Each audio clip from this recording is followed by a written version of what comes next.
In a plain with nothing but bushes, Kim Suho, or rather, Lloyd Frontera, observes with his pets and his loyal servant a vast sea of money. Digging his shovel into the ground, Lloyd activates his ability, turning that vast plain into a cluster of future buildings. This is the story of a civil engineer who completely changed the medieval world. But before that, let's go back a few years. You have been randomly chosen by the Absolute Being as a candidate. From now on, you will be a character in the novel. Knights of Blood and Iron. This was the message Kim Suho received as soon as he opened his eyes. Instantly, he realizes he has ended up in the fantasy world of the novel he read the night before but is confused because he woke up on the ground. He gets up, freezing, his mouth paralyzed from sleeping on the road. The system mocks him, leaving him stressed and making Lloyd try to hit it. Regaining consciousness, he knows he has possessed someone from the novel. But the only person who sleeps on the street and lives in the rural area is the young Master Lloyd. His bodyguard, who was searching everywhere, finally finds him. He is none other than the protagonist of the novel,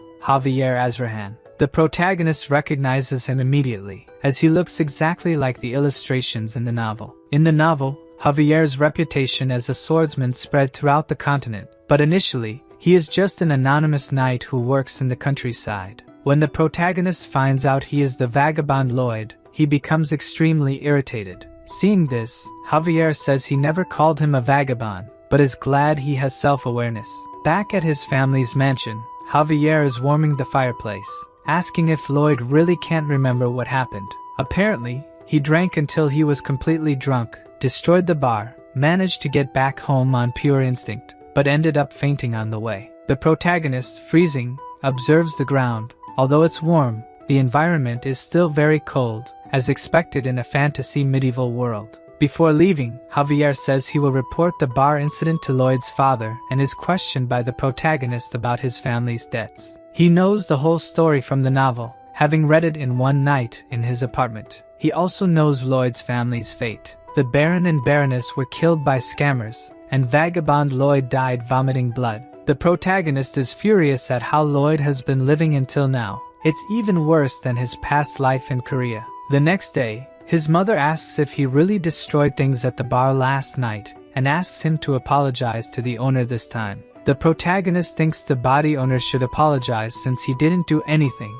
but still says he will apologize. His words truly scare them both. They never imagined he would apologize to anyone. In the city, a man working with Hay sees Lloyd and his guard walking through town, so scared of him that he hides behind the cart. In fact, this happens to everyone in town. Even children are instructed not to make eye contact with him. His mere presence disgusts the villagers, but this is something he already knows. He wonders why Javier is following him. Javier says the Lord asked him to prevent any accidents from happening again. In short, he's there to protect the villagers from Lloyd. The protagonist wonders if he should try to clean up his image first, but the more urgent matter is to make a lot of money to settle the family's debts so he can enjoy a good life. He checks the system for any hacks he can use, but only finds 2 useless abilities. Javier asks where Lloyd is going since they are already in front of the bar. The protagonist says he got distracted and didn't realize they had arrived, but Javier is still very suspicious of his actions and suspects he is lying.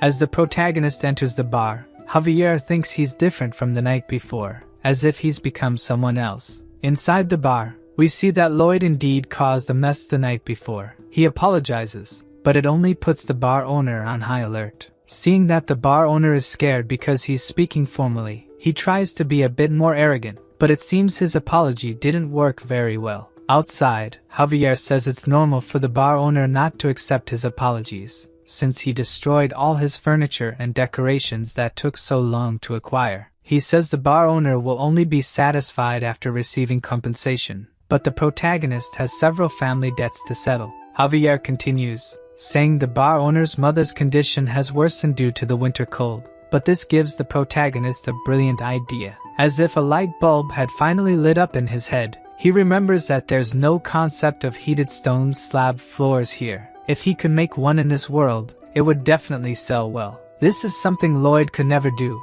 but with Kim Suho's knowledge, it would be possible. In Korea, he studied civil engineering and even managed to build a house while in the army. Excited about the new idea, he tells Javier he'll go back to the bar, But as he's returning, he receives a notification from the system saying his real journey has begun, and now he had RP points to earn from people. At first, he doesn't quite understand what it means and imagines it must be similar to XP. However, unlike XP, he doesn't gain it by killing monsters but by improving his relationship with characters, so he takes the opportunity to test how it works on Javier. His impression level with him is at -30, finding this number very low. He tries to compliment him by saying he's handsome, but this only makes the impression even more unfavorable, now at -31. He decides to set this aside for now to avoid irritating him and proceeds to the bar. At the bar, Lloyd is trying to make a contract with the owner. The contract states that he will build something to pay for the cost of all the items he broke. The owner obviously becomes wary and suspicious of his actions, even using a mental barrier ability against the protagonist.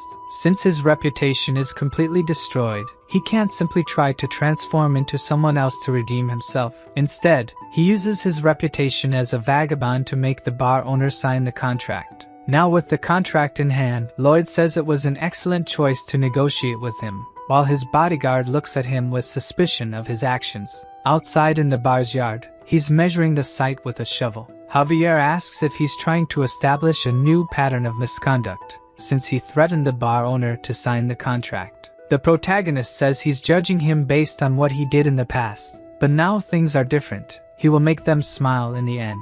He starts digging and thinks that the reason for their smiles will be the foundation of his future money. He begins digging a hole and flattening it, hitting it several times to make it smooth. Then he constructs the house structure using wood from the mansion's warehouse. A week later, the foundation of the house is almost ready. He just has to use the red clay by the river to create the exterior. However, he's not an inexhaustible machine. His body is still physically weak. Javier is truly impressed that he is keeping his part of the contract with the bar owner. Even though he's exhausted, the protagonist says he has no time to rest and continues his work. He prepares to cut the wood but is stopped by Javier, who takes the axe from his hand and asks what needs to be done. He tosses the wooden planks into the air and quickly cuts them into perfect shapes. The protagonist is impressed, giving him a thumbs up. This is expected from someone about to become a sword master, and he compares it to modern equipment. He boldly asks Javier to help him dig, which obviously annoys him since instead of thanking him, he's asking him to work more.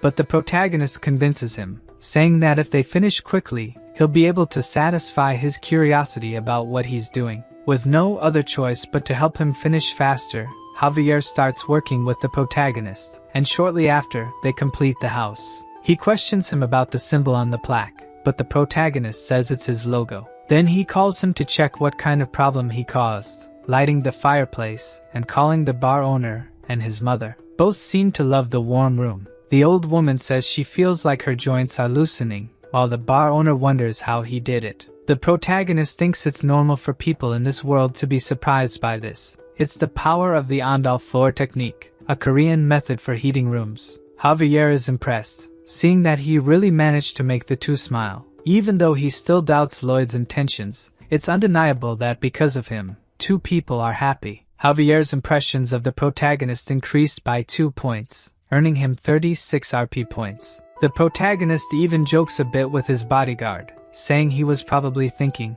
how could trash like this think of that? Even though he spent a bit to build this house, it doesn't matter, as this model house will be the showcase of his new money source. A few days later, people were lining up to experience the sauna. Those coming out all sweaty only made those who hadn't entered yet more curious about it. The protagonist takes this opportunity to try to sell his idea. He created 2 different plans, Type A, which is a separate construction, and Type B, which remodels the existing house floor, also offering a 10% discount if they buy both constructions. While the protagonist is using his cunning to sell the contracts, his father appears, asking what he's doing. The protagonist becomes apprehensive when he sees him, and already in the mansion, they are having dinner facing each other at the table. It's not like he's avoiding him, but it would be problematic if he forbade him from working on the constructions. His father decides to listen to what he has to say and asks what he is plotting this time. He tries to act as Lloyd would and says that the only thing he did was build a heated room for the bar owner,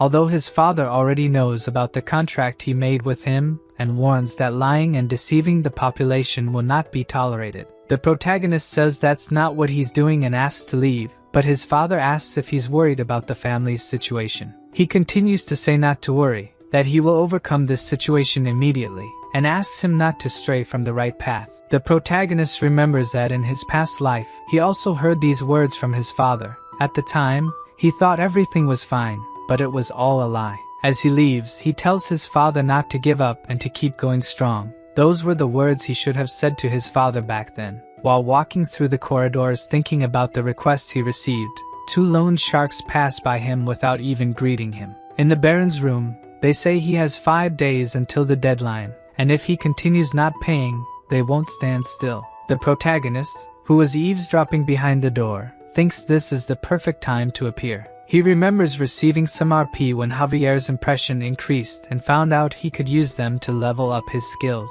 A sensor scans him completely, analyzing all the skills he possesses. The system says he's smarter than he seems, and the protagonist, angry, says it's obvious since he was a high-achieving scholarship student. The 2 skills he acquired based on his current knowledge were basic measurement and basic design. Even though he doesn't quite know what they mean, he buys both.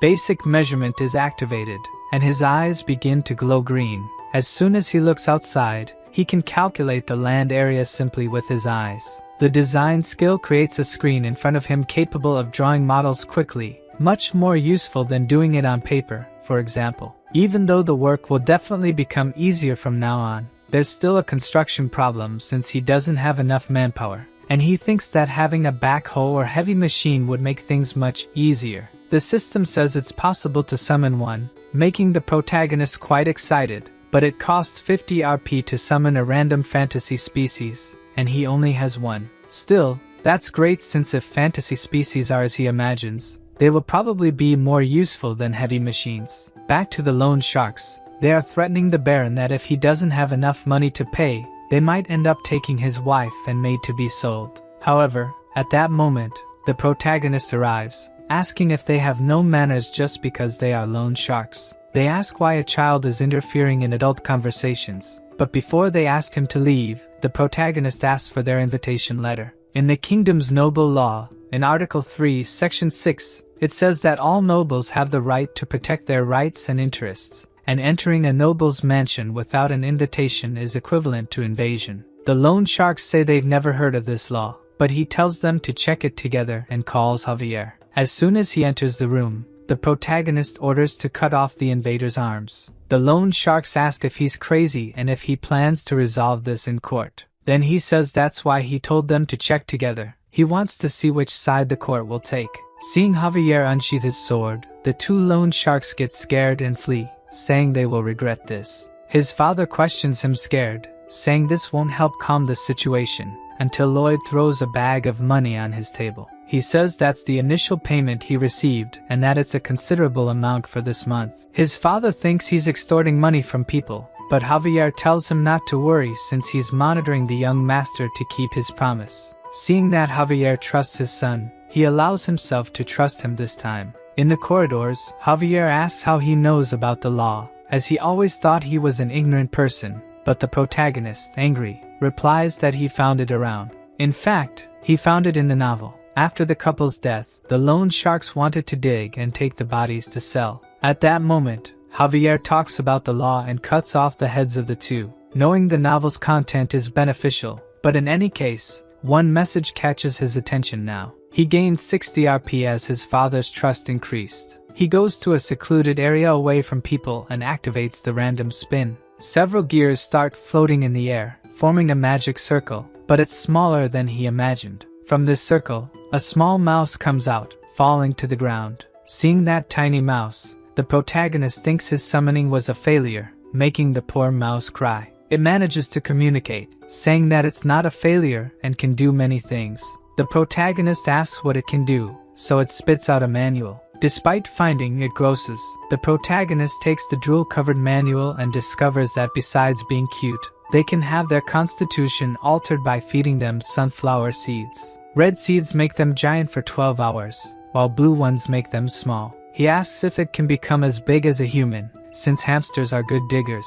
If it were human-sized, it would be really useful. When he feeds it, the hamster starts glowing and growing. It grows so much and so quickly that it ends up colliding with the protagonist, throwing him a bit away. The hamster, which could fit in his palm before, must now be over 10 meters tall. Besides, it has the digging ability, able to quickly dig through the ground. It can also harden the ground by rolling over it, and can store plenty of things in its mouth. The protagonist is happy because the heavy machinery problem is solved, but he can't just show up with these giant creatures since people might get suspicious. So, he will carry a book with him all the time and claim to be a summoning genius. The next day, Lloyd is instructing the workers with his slogans.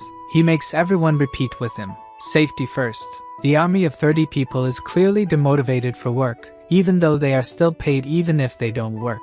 The protagonist wonders why the Baron didn't fire them before, but this works better for him since there won't be additional labor costs. To try to motivate them, the protagonist gives a motivational speech, pointing at a handful of dirt, saying he spent the night digging it up and they should take it to the constructions. In reality, it was Padong who did it in 30 minutes. But even with a speech, they are still not motivated at all. He even thinks it's a normal reaction since people don't like to work. Then he is interrupted by the senior knight Nauman, who asks what he just ordered his troops to do. This man appearing there was something he expected. There are 3 knights living on this property, Newman, Bayern, and Javier. In the beginning of the novel, Bayern and Javier remained loyal until the property collapsed. But this man in front of him was the first to betray the Baron. Lloyd asks what he's doing, and he says he can't believe he's giving his soldiers dirty work, and as the head of the knights, he can't accept that. The protagonist says he got approval from the Lord, but he insists on talking about the past and that the protagonist must be using the soldiers for personal purposes. Lloyd asks if he wants a beating,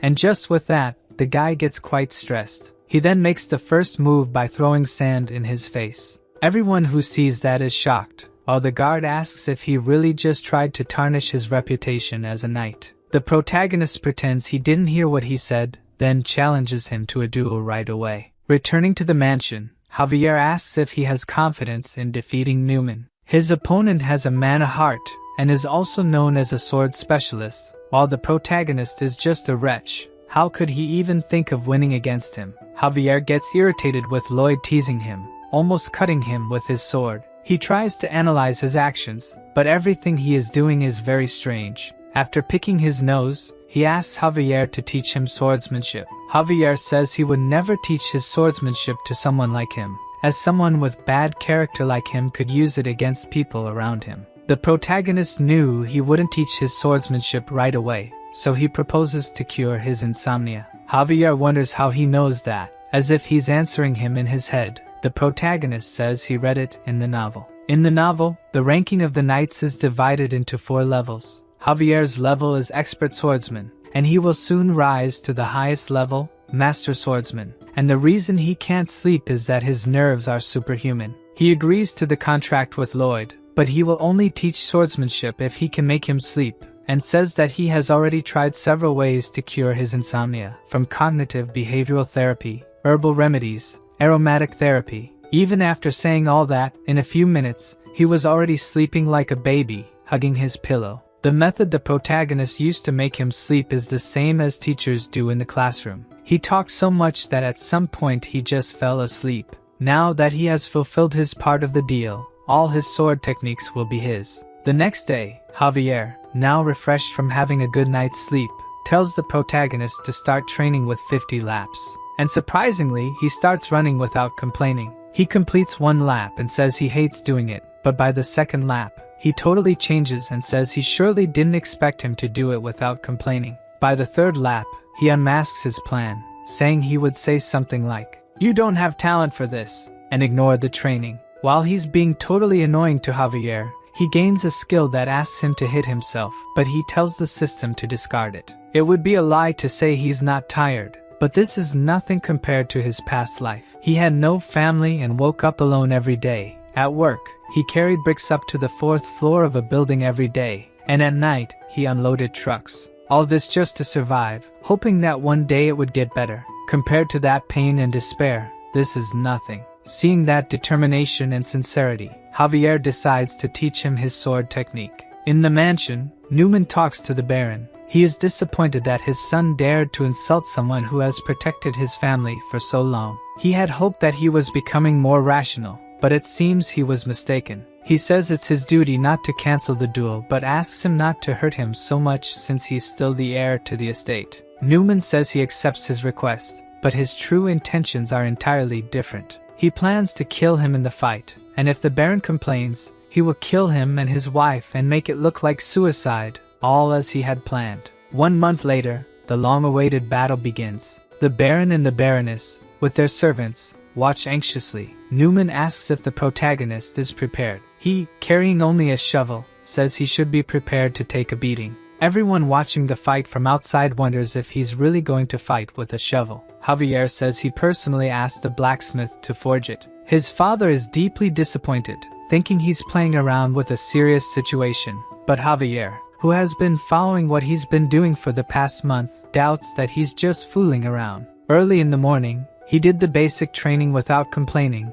Then he went to the construction area to teach the residents about Andal, and then practiced swordsmanship until falling asleep at night. Someone who dedicated himself so much for a month couldn't be just fooling around. Javier is sure he's taking the fight seriously. The Baron initiates the duel between them, and the protagonist starts the combat with a pretty mediocre stance. Newman, who was already pissed off with him, is the first to attack but has his first attack defended. Both his father and Javier are impressed that he managed to defend an attack, and it wasn't just luck, since he continues to defend all the subsequent attacks. Javier is impressed with the extraordinary efficiency of his movements. It's like a sword technique evolved over many years. In fact, it's called modern combat, bayonet charge, something every Korean man learns in the army. Even using the shovel as a weapon wasn't random, since in addition to being able to use the shovel to defend himself, he can also use it to attack. For this combat, the protagonist came 100% prepared, first preparing the shovel,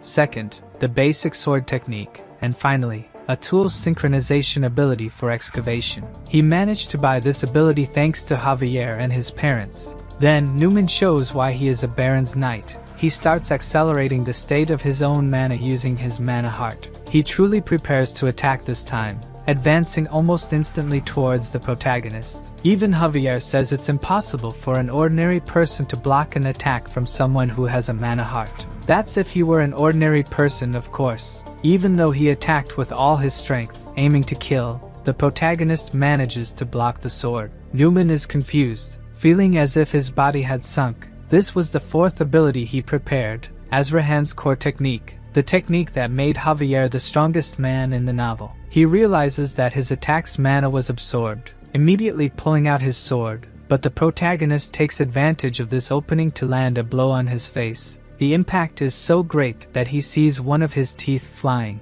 and then he is hit by another attack. Everyone around is shocked. Lloyd really managed to win. His father ends the duel, but this isn't enough to quench Lloyd's anger. He continues to beat him while he's on the ground. His father gets angry, telling him to stop trying to tarnish the knight's honor. As some of the soldiers try to stop him, saying that the duel is over, the other knight from the family remarks that he's out of control. Lloyd claims to have calmed down and asks the soldiers to release him, only to hit him again immediately afterward. Javier, who is observing more closely, notices that he's hitting only in places that would cause almost no wounds, and the calm expression on his face indicates that he already knew this would happen. 15 days before the duel, the protagonist came asking him to teach the mental technique Azrahan. This startles Javier, since this technique was created by him, and supposedly no one else should know it. He confirms if this technique can attract mana from the surroundings and convert it into one's own. Javier asks how he knows the technique, but the protagonist shamelessly lies,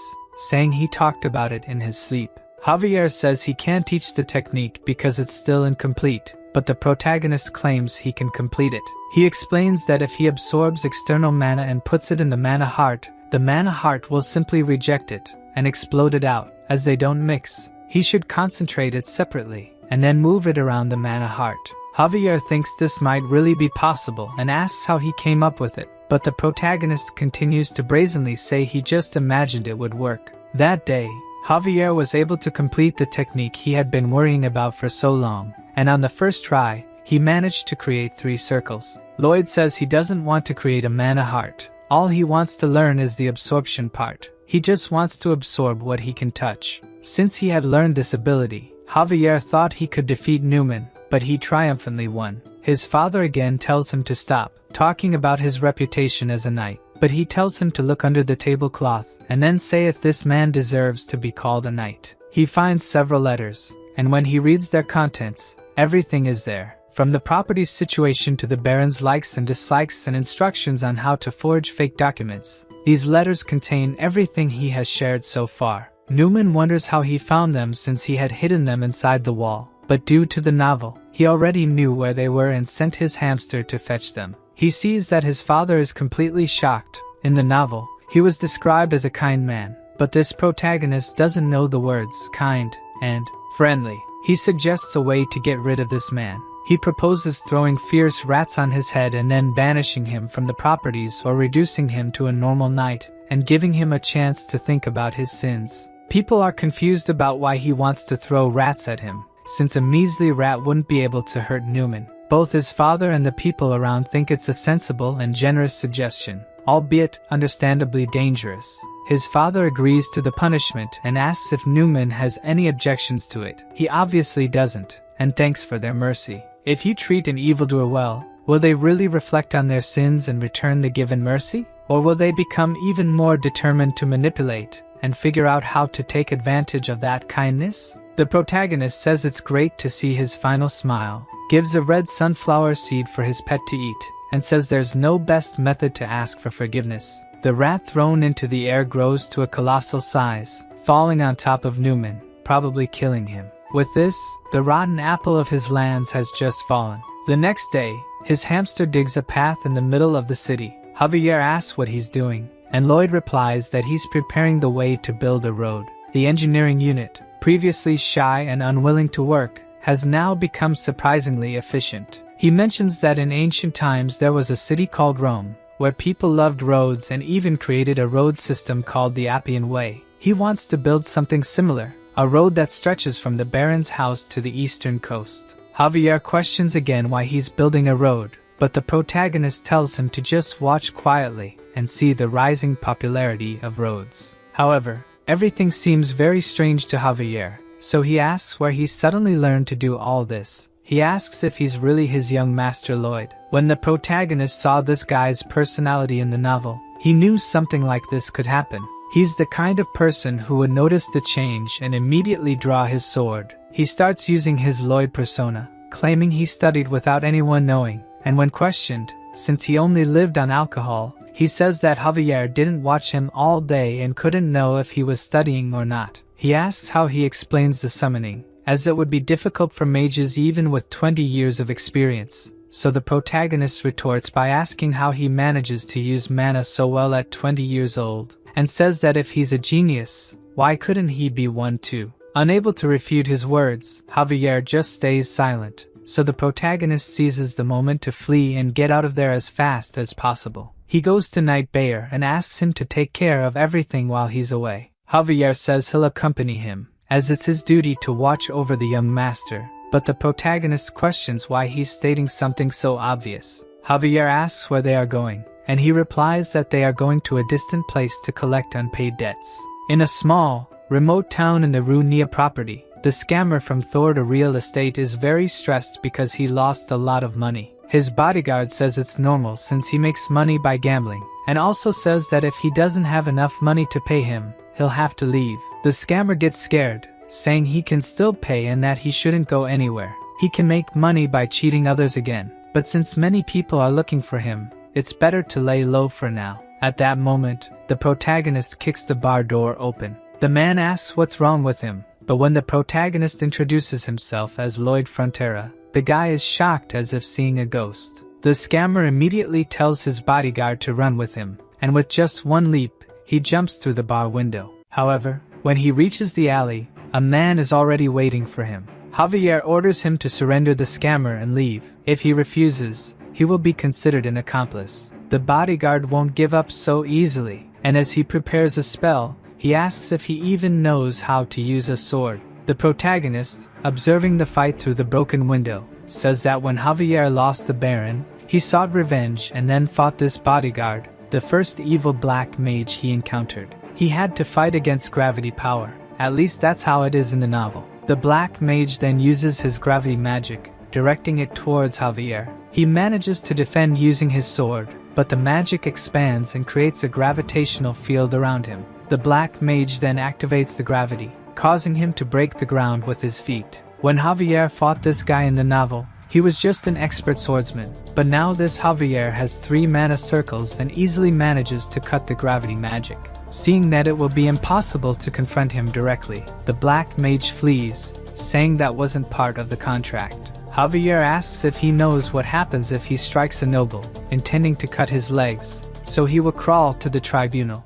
However, at the last second, the scammer is saved by Lloyd, who steps in the middle of the attack and prevents it from landing. He shouts at Javier, saying he will be punished with death if he goes to the tribunal. Javier is shocked. Lloyd just showed kindness to another person. They tie up and lock the swindler in the room. Seeing him quite apprehensive, the protagonist tells him not to be so afraid since he won't kill him. After all, if he did, the people he owes money to would cause a mess. The swindler asks if the protagonist will forgive him, and Lloyd replies that he won't take it to the tribunal, but he expects compensation in money. But since he doesn't have money to pay, the protagonist has another way to forgive him. All he has to do is sign this contract, and that's it. The swindler asks what kind of contract it is. It's just an ordinary worker's contract, and he will be paid, of course, but 80% of his salary will go to repayments due to the high debt, to be paid after 520 years. This shocks both the swindler and Javier. It was obvious that he wasn't there just to sympathize and forgive. The protagonist thinks he'd never be crazy enough to kill a guy who owes him. He'll suck every drop of money he can for the rest of his life. The swindler asks how he can make such an unfair contract, but when the protagonist threatens to take it to the tribunal, he ends up signing the contract right away. Back in the cart on the way to town, we see the swindler still tied up. Javier mentions that due to this guy's money, they won't have to worry about interest for a few months. However, the protagonist corrects him, saying he'll use all that money to invest in labor costs since the 30 soldiers aren't enough. A few days later, we see the protagonist recruiting employees. The line is so long that it extends for several meters. He asks Javier if these people really hate him. He's sure they do, but due to selling the Diendal for a lower price and being firm in punishing the traitor, people have started to see him as trustworthy and capable. The man in front of him asks where to sign the contract but thanks him first since his son used to get very cold in winter. But thanks to him, he doesn't have to worry about that this year. The protagonist even feels ashamed, as he's only satisfying his greed. The man continues, saying he has relatives from another town who would like to buy the Andals. The protagonist expected this to happen, since he didn't build the Andal for nothing. Now he'll raise the price under the pretext of travel expenses and make all the money from them. Up in the mountains, Lloyd tells Javier that one day this mountain will be entirely bare because the Andal consumes a lot of resources. The trees here won't last long. That's why he's canceling the construction of the Appian Way. At the end of the road, there's a reserve of bituminous coal. They'll extract and sell it for a high price. If the Andal gains a high level of approval, other countries won't be able to resist. Of course, the people in their town will get a discount, but just a little. Lloyd asks if he finds this unfair, but he says if he doesn't do it, he won't be able to pay off the family's debts. Javier agrees with this, but mining there is impossible as it already collapsed once. Still, he says he can do it because he knows modern-era excavation technology. He will use the shield method. Javier has no idea what this shield method means but says he'll continue to observe this completely different young master. However, even the protagonist who read the novel doesn't know everything. In this world,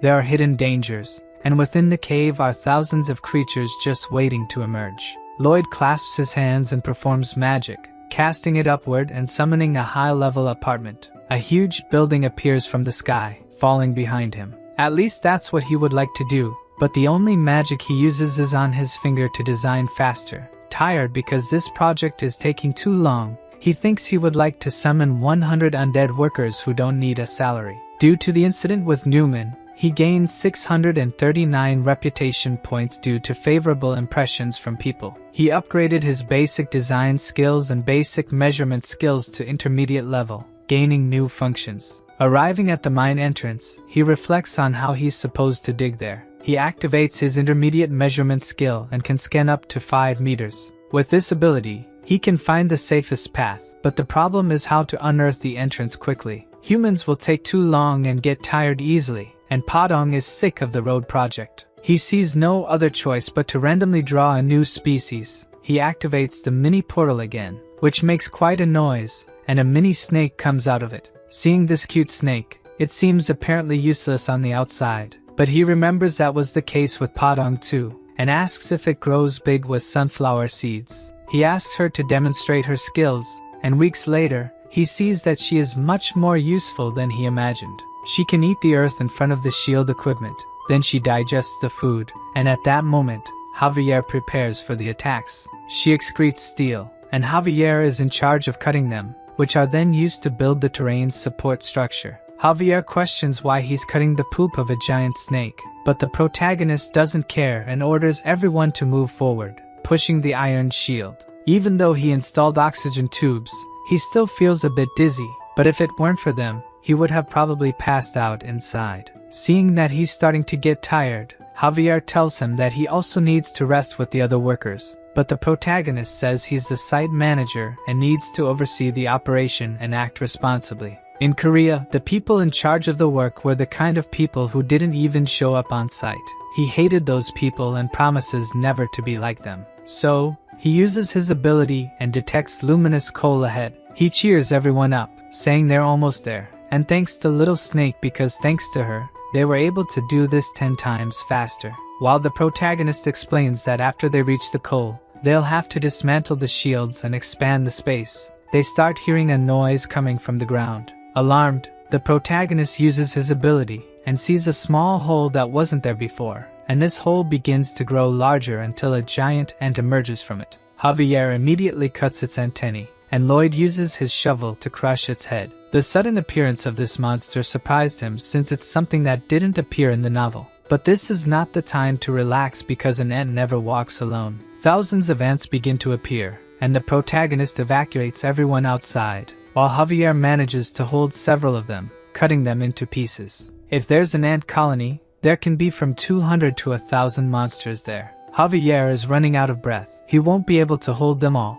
and the path they made is so well structured that it won't collapse unless they use dynamite. The situation seems very complicated, so Javier slaps Lloyd's face to snap him out of it and not panic. Who is thinking incessantly for a solution, comes up with another brilliant idea. He tells Javier that they will attack head-on and enter the ant tunnel, even though he thinks it's absurd. There must be some reason behind it, so they proceed. At the mansion, the Baron receives the news that monsters have invaded the mine and that his son and Javier stayed behind. He quickly puts on his armor set and tells them to go immediately to the mine. Meanwhile, Javier continues fighting the ants and asks how much more they have to face. The two are completely surrounded by the ants. The protagonist knows that Javier is reaching his limit. He uses his ability to locate methane gas somewhere underground, knowing that if they can find it, they can create a large-scale explosion to deal with the ants. He manages to locate it and starts digging to unearth the methane gas, with Javier protecting him. Things seem to be going well, but they both hear a very loud scream. The Ant Queen has decided to show up, and just by seeing her size, Javier says he can't face her. However, in this situation, he has no choice but to push beyond his limits, managing to defend against and counterattack the Queen's assault. While Javier fights her, the protagonist continues digging until he finally uncovers the gas. He tells Javier to get out of there as fast as possible and run to the entrance, while he grabs a still-burning torch. They run through the tunnel filled with dead-end bodies, and when they finally put enough distance, he throws the flaming torch towards the gas outlet. The Ant Queen tries to attack them but is hit by the massive explosion caused by the gas. Not only her, but all the ants in the cave are caught in the blast. Outside, people hear the noise and a great tremor from deep inside the cave. The Baron worries about his son and tries to enter the cave but is stopped by his bodyguard. Inside, the two survive the explosion, but Javier and the snake have fainted. To make matters worse, the entrance is blocked. Realizing they will soon run out of oxygen, the protagonist uses his ability to see through the wall. He sees no other option but to start digging. Javier, who managed to keep some consciousness, sees him working to get them out, and as a result, he builds a stronger bond with him. Seeing that he has nothing more to lose, he asks the system to enhance his abilities. The system reanalyzes the abilities he possesses, combining all these skills to create the core technique Azrahan. When the ability is created, he feels immense power coursing through his body. Even though he doesn't have a mana core, he can feel the mana circulating around his core. His mana increase went up to 120%, and now he has plenty of RP to spend, so he keeps increasing it until his technique reaches level 10. When it reaches level 10, it evolves, and he starts feeling 2 mana circles circulating around his heart. Now his mana increase is at 200%, and he also gains 2 new abilities, one that prevents fatigue for 10 minutes, and another that triples his mana for 20 minutes. He activates his fatigue-preventing ability and begins digging tirelessly towards the exit. After digging deep into the excavation, he finally sees a hole indicating the way out, but he is still 5 meters away. He doesn't give up and keeps digging until he reaches 3 meters away, but his oxygen runs out, and he falls to his knees, exhausted. Then he activates his other ability, Power Extension, and continues to hold on firmly to the excavation, but its limit is 20 seconds, which is not enough time for him to reach the exit. Already feeling hopeless, he thinks that as the son of a noble in a remote area, he just wanted to live a quiet life. Unfortunately, he is about to die after exerting so much effort. When he was about to accept his fate, Padong appears, making a small hole. This small hole is enough for him to breathe and regain his strength. Even though he is tired, he still gets up, clinging to the hope that a peaceful life as a noble awaits him just ahead. Inside the cave, the Baron's group explores it, even the deep parts, in search of the two, until he sees his son carrying Javier on his back, who surpassed the limits of his own body, was able to create a third ability that allowed him to endure until there. Seeing that he has finally achieved his goal, the protagonist faints, being embraced by his father. The next day, people in the city talk about what happened. Those who thought Lloyd was just a spoiled brat are impressed by his determination and courage to stay there, fighting against the ants and rescuing all the workers. Back in his room, Lloyd sleeps under Javier's watchful eye. As soon as he opens his eyes, the system's message saying that people are impressed with his courage and heroism appears in front of him. He quickly becomes a hero and gains 500 RP for it, which makes him very happy, of course. The next day, the workers are even more motivated in mining, and when they see Lloyd arriving, everyone starts greeting him and thanking him for saving them. They now see him as the person who saved their lives and think he's different from other nobles. 2 weeks have passed since the incident, and even though nothing has happened, the protagonist still decides to prioritize safety and conduct sweeps around the mine. Javier asks why he's personally doing these dangerous things when he could just send one of the workers. But the protagonist calls him an idiot. He should be responsible for the dangerous tasks, so they won't say anything even if he spends a lot of money. They reach the end of the tunnel, and Javier tells them to go back. But the protagonist seems to have seen something with his ability. He starts digging to investigate, as there might be ant eggs that haven't hatched yet. But what he finds is something unexpected. An orc trapped along with several other animals, probably stored to be eaten later. Javier says he looks dangerous and intends to take care of him right away, but he's stopped by the protagonist. Lloyd asks if he's dead, but Javier says ants have a habit of only paralyzing what they're going to eat. The MC gives a wicked smile and says this is an incredible reward. Back at the mansion, the orc is already awake. His name is Hirosh, and he says he will never forget him as his savior. Hirosh, the son of the orc tribe leader, says he will do anything for Lloyd for being his savior. In fact, that was the exact reason he helped the Green One. Our prota asks for 120 orc workers to help at the mine, but his request is denied by the orc. As orcs are warriors, only other warriors can give them orders, and since young Lloyd is not a warrior, he couldn't give orders to the orcs even if they provided workers. In the orc tribe, it's necessary to bring the head of a monster ant when one becomes an adult. Hirosh made a mistake in the tunnel and ended up being paralyzed, but of course, our MC wouldn't let this opportunity pass so easily. Before anything else, he congratulates him for becoming an adult orc. Hirosh, crestfallen, says he couldn't catch a monster ant, so the protagonist says they caught the ant queen together, showing her head pinned to the wall. The Hulk says he doesn't remember catching such a big ant, but the liar says it was a truly surprising sight because when he entered the ant tunnel, the queen was trembling with fear. While Javier listens to his disgusting lie, the orc believes that they are both excellent warriors and that they together caught the queen. Lloyd mentions the 120 workers again, but this time the orc says he will recruit them. A week later, in the Steel Sand Tribe village, the protagonist, who had made a long trip there, finds out that the orc leader refuses his request.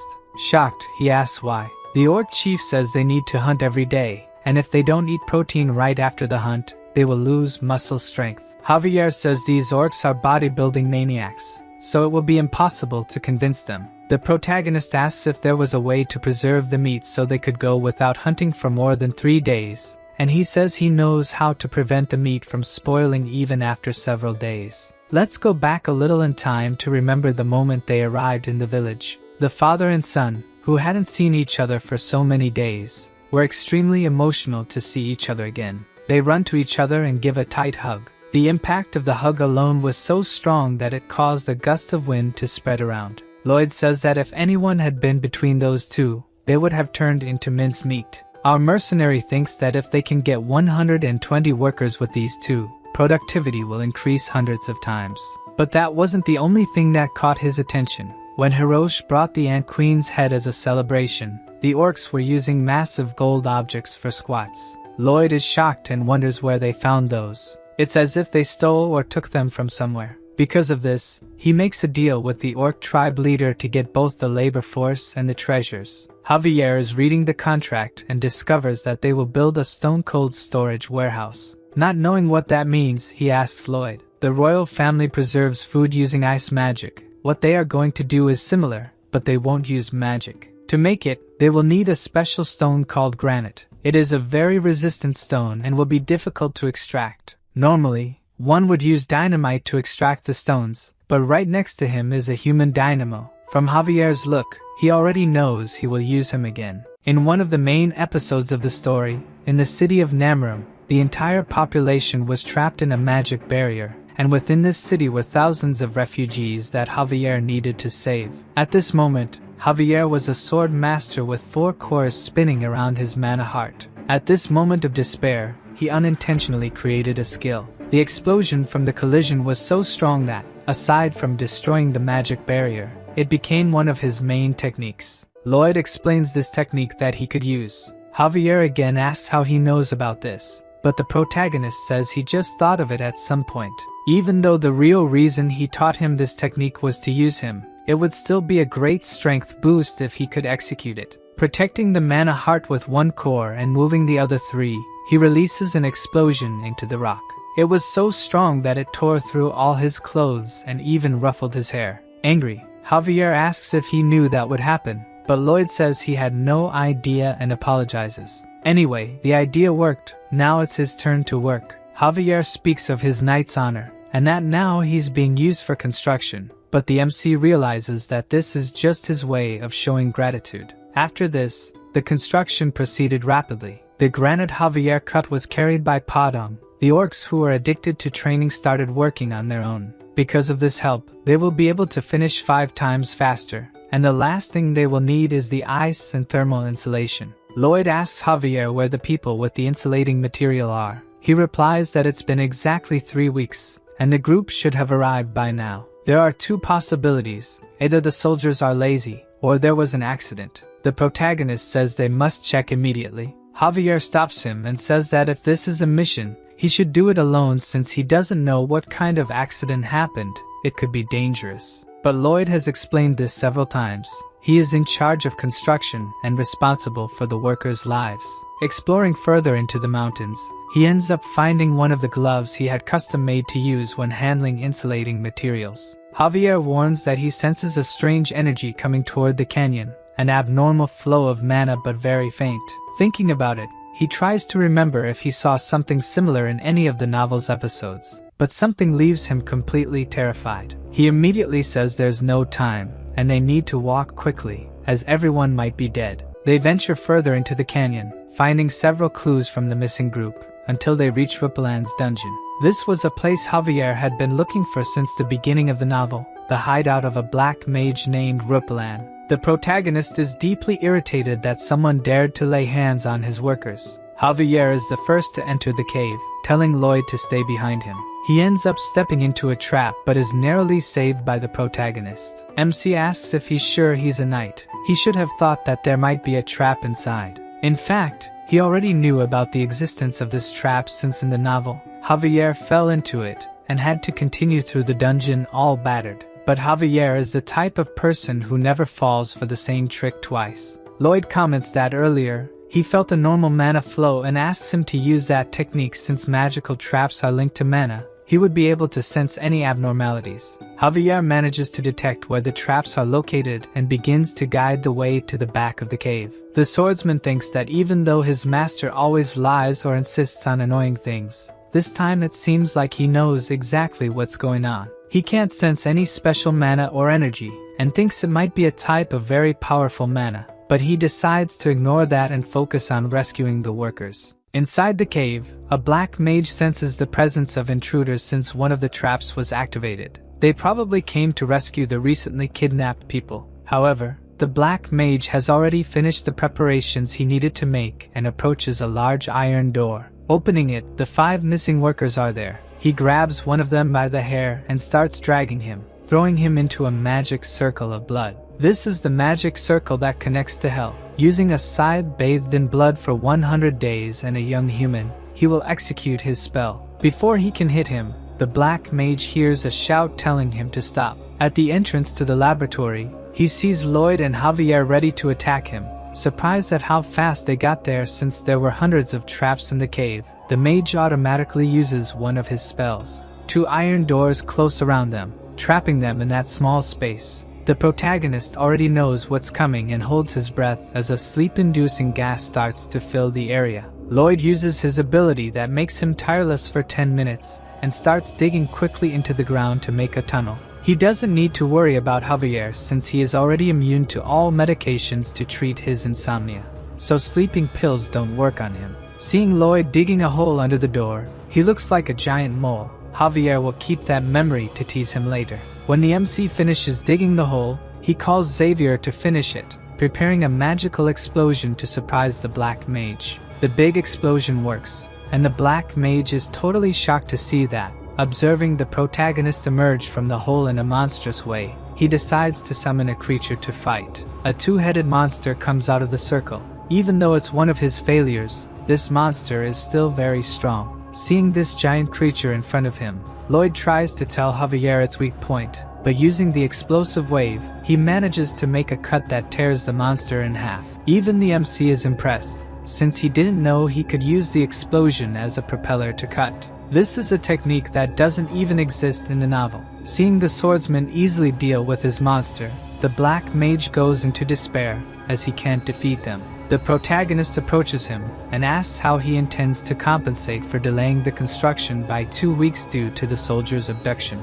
The black mage kneels, begging for forgiveness. In his mind, all he thinks about is surviving, but the protagonist doesn't care about the apology and asks about the compensation. With no alternatives, the black mage offers all his magical items. Lloyd is quite pleased that all the items will be his, while Javier rescues the soldiers. The MC asks what he was going to do with the kidnapped soldiers. The black mage was studying the resurrection of the dead, trying to bring back his deceased wife and son. He worked as a mage in the Lord's mansion, but one day the Lord tried to take them away from him, so the black mage planned to escape with his family. Lloyd interrupts his story right in the middle. He is not interested in hearing it at all. The protagonist asks if the black mage really thinks that bringing back his wife and daughter after killing hundreds of people will be good. Due to his selfish goal, he ruined several other happy families. He can only be judged as a serial killer after doing that. Lloyd says he will come back later to take the magical tools. While turning his back, he asks him never to hurt anyone again. The black mage is amazed by his kindness and thanks him several times for sparing his life. In the novel, Javier also forgives the black mage and forces him out of the laboratory. Repellent kills hundreds and transforms into something strange, becoming a demonic villain who fights Javier several times. Even knowing that he was beyond saving, Lloyd still turned his back because he knew from the beginning what he would try to do. Quickly, Javier finishes off the black mage who was ready to attack, removing his head from his body. Before becoming Lloyd, in his past life, he met a man who simply mistreated him for no reason. The supervisor acted like this every day, and the MC always apologized. Thinking that kindness begets kindness, he lowered his head, but precisely because of this, he chose him as an easy prey to be mistreated.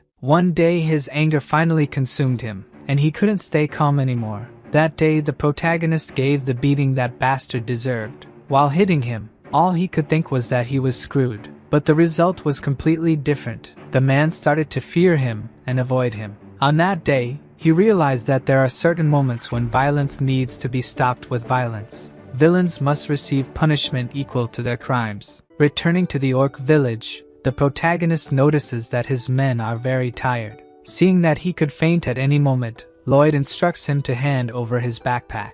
The worker hesitates to comply, but Lloyd explains that if he faints, someone will have to carry both him and his backpack.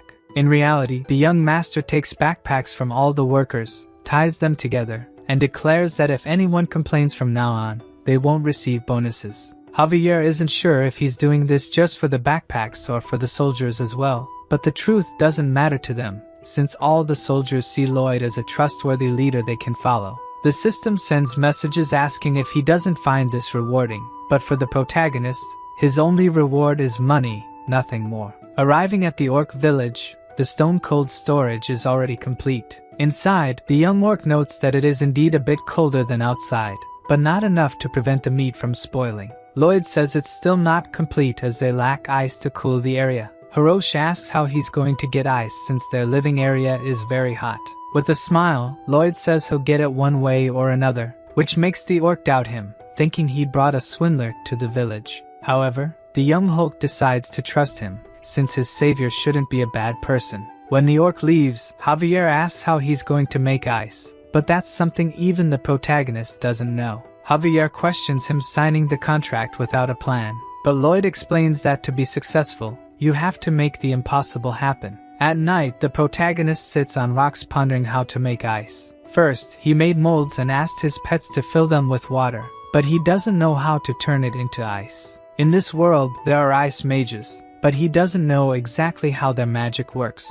He knows that magic is a way to control mana freely, a technique based on changing the arrangement of mana in the atmosphere. There are various types of different mana. If he can gather just one type and concentrate it, then he might have what is considered magic. Lloyd asks his pets to fill the giant ice cubes. Even though he can't use mana freely, he can do something similar. Placing his hand in the water and using the Azrahan core technique, he will try to draw only the warm mana and leave the cold in the water. In the first attempt, he does the opposite and pulls only the cold energy. Javier thought he was just being reckless, but apparently, the young master is finding his way proudly. A few days later, he actually succeeds. The orc chief and his son are shivering in the cooling room. What causes all this cold is a huge block of ice made from several smaller ones. Both of them are truly happy. Now they don't need to hunt every day or waste protein. Lloyd looks at Javier with a look that says, "This is the mind of an entrepreneur," and the swordsman agrees that he was indeed right. The orc lord says he is deeply indebted to Lloyd, who has now gained the 120 workers, mentions that he was merely following the contract. However, the chief states they don't take things for granted just because of a contract. Therefore, he and the entire Steel Sand tribe now declare Lloyd Frontera's family as blood brothers, and to celebrate, all the orcs strike the Arnold pose. All friends of the Frontera family will also be their friends, and all enemies will be considered enemies of the entire tribe. The protagonist, pleased, reciprocates by flexing his few muscles. After a week, when they arrived in the city, people's reaction was exactly what they expected. It's obvious they were scared to see 120 muscular orcs entering the city. Lloyd wonders if he should have made a formal announcement to calm the people. It seems even that wouldn't have worked since even his parents,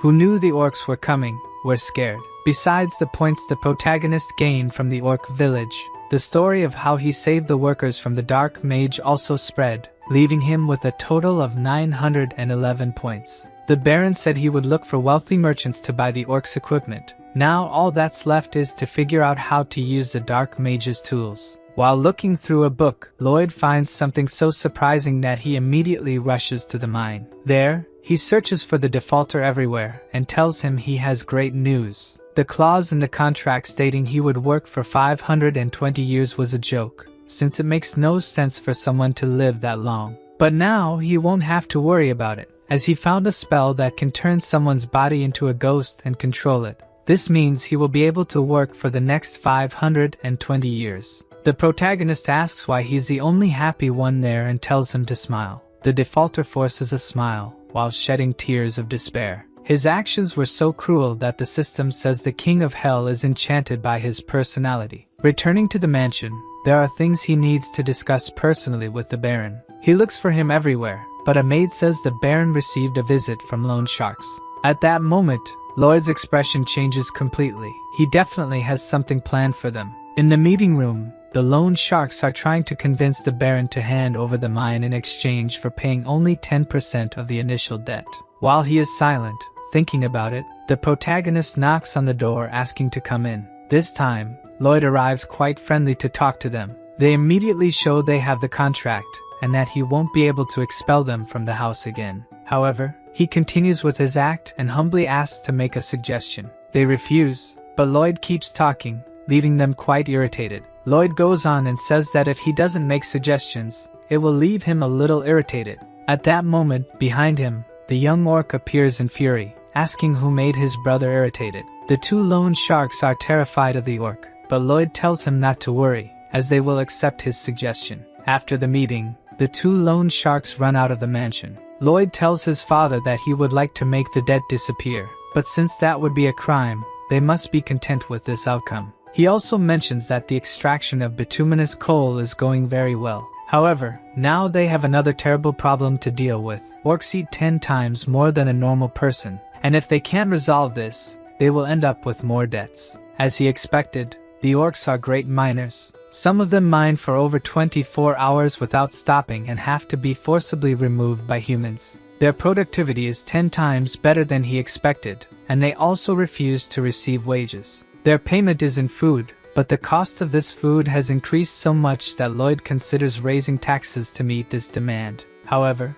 continuously raising taxes would be theft, making the population dissatisfied and work less. The simple solution to this problem is for the population to earn more money, and for that, they will use the wasteland in the north of the village, turning a swamp into a farm. Obviously, this won't be easy. Even with knowledge from another world, the protagonist still struggles to create a perfect drainage system. After 21 days of effort and hard work, even Javier asks the Baron if he should stop Lloyd, as he's not sleeping or resting properly. But the chief says that he used to hate his son, as he was worthless. But now seeing all his effort to achieve something, the only thing he can do is respect and not get in his way. When night fell, Lloyd finally managed to create a perfect drainage system. Now, tax money will flow like water. He lies on the ground extremely tired, but compared to the overtime and sleepless nights he used to endure, he can handle it. At this moment, a notification from the system appears in front of him,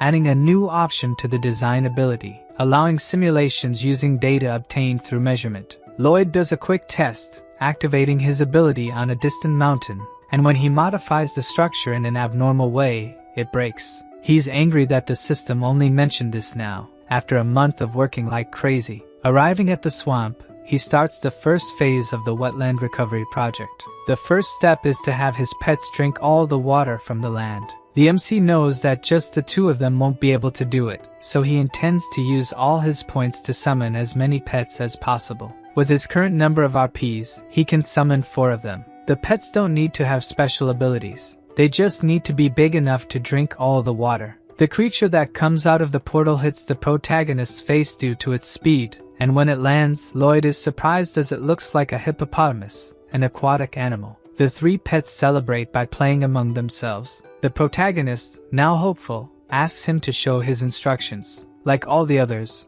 Hippo spits out a card, and Lloyd, accustomed to this, picks up the card and reads it, discovering that it won't grow even if fed sunflower seeds. As Hippo doesn't grow like the others, it won't be suitable for this mission, so Lloyd decides to ignore it and summon another. His pets become irritated by his attitude and console their new friend, The protagonist tries to explain that he's not suitable for the job, but the pets go on strike, insisting he acknowledge their values. Lloyd decides to give it a chance and asks about its ability. The small hippo demonstrates the one gulp ability, which allows it to drink a lot of water in just one gulp, but it can only drink what its stomach can hold. Lloyd briefly thought this would be the best ability for the job, but is once again disappointed. Hippo decides to show what it can do and starts drinking water from the lake. The protagonist thinks he's hallucinating. As Hippo seems to be getting bigger, it begins to drink the entire lake, leaving Lloyd astonished by how much it has grown. In a few seconds,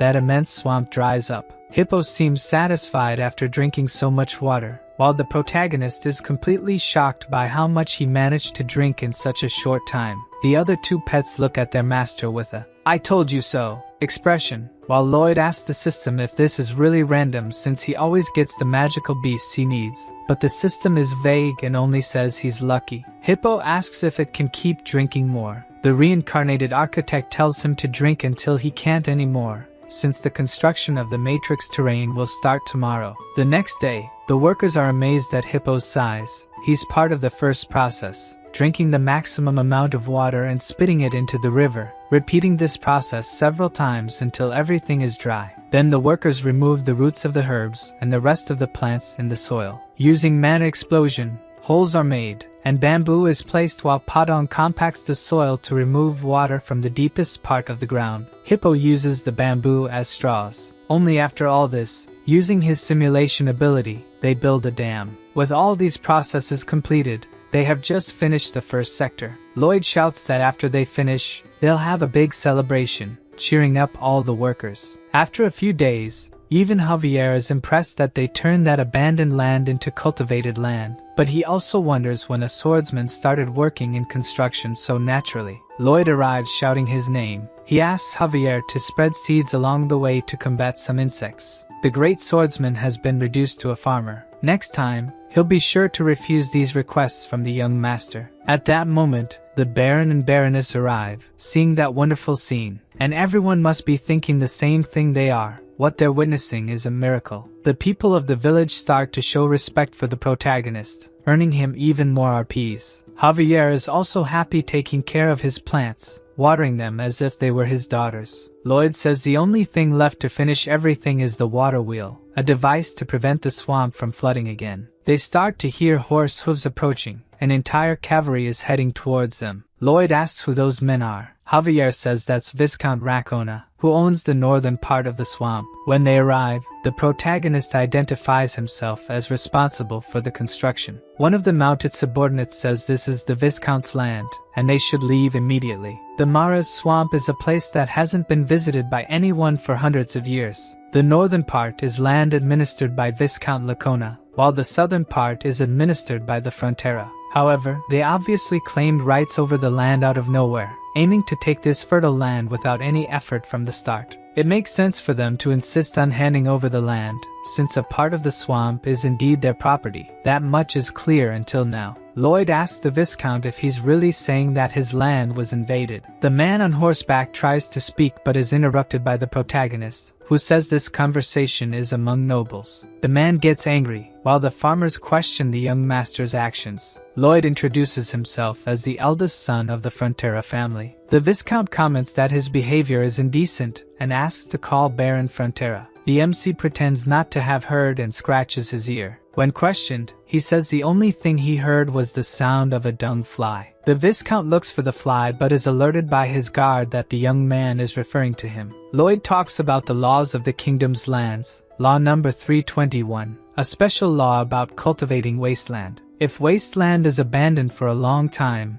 it's possible to establish ownership of the land. If left unattended for 100 years without residence or cultivation, it's considered land without an owner. To be recognized as property, the land must meet one of 4 requirements, and one of them is to have a harvest of at least one specific planting. At that moment, Javier remembers his conversation with Lloyd some time ago, where he mentioned that the seeds are to rid the land of pests. The protagonist congratulates the Viscount on witnessing the first harvest in the history of the Mares swamp. Realizing that he had already prepared himself, the Viscount feels deceived. Lloyd kindly gives the cabbage as a gift to him and orders the cavalry to leave his territory, or else they would be considered trespassers. Seeing them all leave disappointed, Javier asks if he received a prophecy that these people were coming. In reality, this isn't the first time the protagonist has dealt with people trying to take advantage of others' efforts. All the farmers are also satisfied and celebrate that the young master managed to protect their lands. However, he continues to maintain his mercenary pose, only thinking about money, and tells everyone to get back to work. Late at night, the protagonist sits watching the crops being hit by a huge storm. With summer ending, autumn brings rain. Even though he has used simulation hundreds of times, he shouldn't let his guard down and observe until the end. By morning, the rain has passed, and with it, the worry. Thanks to his great invention, that land didn't turn back into a swamp, and he even gained achievement points from the system. Now that the first thing is done, he will move on to the next step. Meanwhile, in Viscount Lacona's territory, he might be indignant with the situation. If they continue planting for 2 years, the land will officially be theirs. The swamp is the land where golden eggs will hatch. Even his stomach is hurting from having to give up his precious land. He can't let this fertile land slip from his hands and asks his executive to call the dye workshop supervisor. A few days later, Lloyd wakes up from his bed with a severe headache. Perhaps the long days without sleep have finally caught up. Even so, he can't just lie in bed, as there's much to do. The problem arises when even Javier wakes up strangely. He's also experiencing the same headache, making the protagonist realize that this isn't just a coincidence, but something intentionally done by someone. It wasn't just the two of them who were affected. The maid Emily, Mr. Alap, the boy in charge of the cows, and the cows themselves were all affected. In summary, this is affecting everyone in the village, humans and animals alike. The animals with better instincts refuse to drink water, leading the protagonist to believe that the water must be causing this. Lloyd's greatest weapon in this world is his knowledge, but after the incident with the ants, he realized that not everything is as it seems. Expecting the Viscount to take action, research was done on his territory, revealing that his main source of income is dye technology using the Ladona fruit. The problem is that this fruit can be toxic to humans. Due to his envy and greed, Racona, without a doubt, sabotaged the village's water. Inside the mansion, Baron Frontera is shocked by a proposal. The Viscount's subordinate demands half of the wetlands, promising they would stop dumping dye waste into the water. The protagonist's father calls it blackmail, but that's exactly what he planned to do. Even if taken to court, it will take at least 2 years for a verdict, and with all the legal fees and the cost of new clean water, it will be very expensive for him. At that moment, Lloyd enters the room, telling his father that their parasitic neighbors are tampering with the water. The door slams in the subordinate's face, who complains to the protagonist for insulting his master. With a look of anger, the protagonist remarks that he didn't know trash parasites could understand humans. Humiliated again, the knight cannot contain his anger, drawing his sword and challenging him to a duel. Shortly after, we see the same scene again, with Lloyd beating someone who has already surrendered. After the person cries and begs for mercy, Lloyd pretends to be satisfied, only to beat him again shortly afterward. The Baron warns his son that the duel is over, but his expressions show he's quite pleased with what he's doing. After being beaten, the subordinate returns to his master, who calls him trash for being beaten by the incompetent son of the Baron. However, upon reflection, the subordinate did a good job because the Frontera can only take the case to court, and they can use this public beating to delay the process by 3 or 4 years.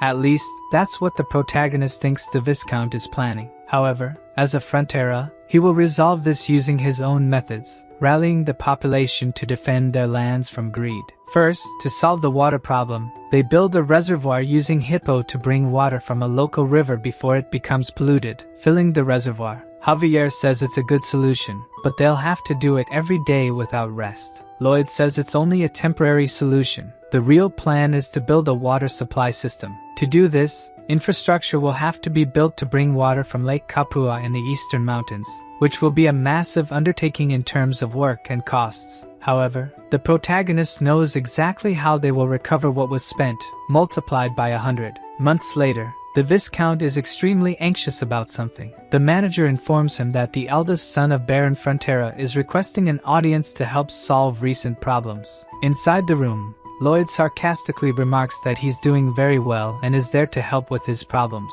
The Viscount tries to play dumb, saying he has no problems, but Lloyd insists he could save his dye workshop from bankruptcy. At that moment, the Viscount understands that the crisis he's facing is the fault of young Frontera. But before he says anything, Lloyd explains that due to the waste he dumped in the river, they had to bring water from Lake Kapua. Workers had to dig a long path of land, laying pipes for the water to pass through. In the middle of the route, they came across a huge valley, and their only alternative was to build a Roman-style aqueduct. For this, Javier had to blast a lot of limestone, as it's a material used in construction. Some limestone rocks ended up accidentally in the river. Anxiously, the Viscount asks, "What the hell does this have to do with your paint workshop?" Lloyd explains that the water flowing to the workshop is full of limestone, which caused their clothes to be dyed brown. Rakona says she will take them to court, and the protagonist says it will take at least 2 years, asking if anyone will remember their products during that time. Afraid of going bankrupt, the Viscount is totally shocked. Lloyd, having already satisfied him by dispelling his doubts, bids farewell. But as he's leaving, he's threatened by the Viscount, who says he'll make his life hell. Outside, Javier questions Lloyd's intentions. All he did was provoke him, but that man is truly dangerous due to his connections in the capital. The MC asks him to wait and see who has more to lose. A month later, the Viscount kneels to beg for help to save his paint workshop. With a tone of superiority, Lloyd asks if 2 of his prosperous connections said he couldn't win this case. Deeply regretful, the Viscount apologizes, but the protagonist isn't interested in pride or apologies. All he wants is for the Viscount to sign a contract. If he signs it, water will be supplied to his workshop in a week. Seeing the exorbitant amount he'll have to pay, he asks why someone would put a price on water. The protagonist finds it strange, as he was the one who taught him that water isn't free. Startled, the Viscount sees no alternative but to sign. Even his father is scared to receive such a large sum of money every month. With a cynical expression, he says the Viscount is a very generous man. Javier thinks that the Viscount started the battle. But now, the protagonist seems like the devil himself. That contract doesn't have a specific end date, which means he'll take everything from the Viscount until he dies. In fact, knowing Lloyd's personality, he'll be draining his money for generations. Like a demon king, Lloyd wouldn't let this slide with just a pat on the back. If he could exchange blood vessels for money, he'd rip them all out. The Count also has great news to share. He found a buyer for the Orc tribe's treasures. When the protagonist asks who bought them, he finds it really odd, as someone like him would easily be able to buy new pieces. His father doesn't know the details exactly, but it seems like he wants to build a statue in the sea. At that moment, we see Count Cremo looking out his window. On the horizon, something starts rising from the sea. A great monster emerges from the depths of the oceans. The Count looks at it angrily. The creature comes entirely out of the sea, ready to attack everything in its path. The next day, we return to the Frontera territory. Javier reported to the Baron that they would be leaving in a week, and, to minimize expenses, the young master requested about 10 men to accompany him. Taking care of a plant, he said that if that's what his son wants to do, then he should fulfill his request. Javier asked him not to worry since he would be monitoring him closely. The Baron mentioned that when the night of Viscount Lacona came to blackmail him, he was terrified and actually considered giving up the lands. However, after seeing his son and the efforts of the people, he found courage. The Baron said he had always been an indecisive and incompetent lord, but Javier disagreed, saying he was the opposite, a welcoming and kind person, more so than any other noble. Despite appreciating his subordinate's words, he still couldn't say he was a good lord because of it. A leader should have firm principles and be willing to act, just like Lloyd. Javier knew that the only principle that guy had was money, but he was starting to doubt if that was so bad. The Baron stated that Javier's mission was no longer to monitor but to protect him since he was the heir to this land. Javier accepted his request, but even though Lloyd had miraculously revived the family's fortunes, he would never be able to like him. In the past, the Baron rescued him and asked what he would like to be when he grew up. Young Javier said he wanted to become a knight so he could protect him. Since he survived the winter alone, the Baron was sure he would become a great knight. On that day,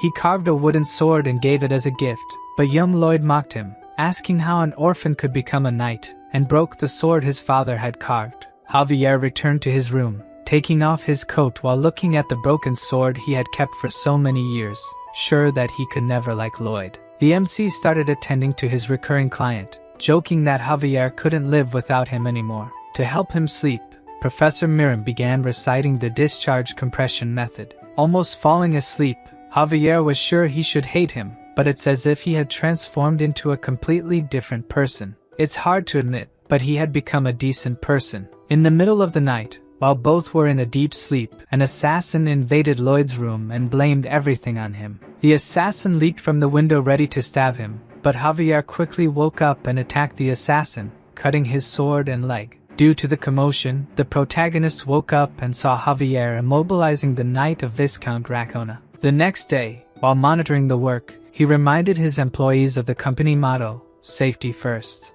Javier arrived, saying he handed the assassin over to the Viscount. He probably tried to target him because he was fired, as Racona is paying a lot for the water. The protagonist said it made sense since he was a well-paid knight, but all he did was get beaten up by his brother. Realizing that his master already expected something like this to happen, Javier asked why he didn't take any precautionary measures. Lloyd was confused by his question, wondering why he should take precautions when Javier is his bodyguard. Thanks to him, the protagonist could move so freely. When you think about it, it should have been impossible for a 5-year-old boy who lost his village in a monster attack to survive the winter.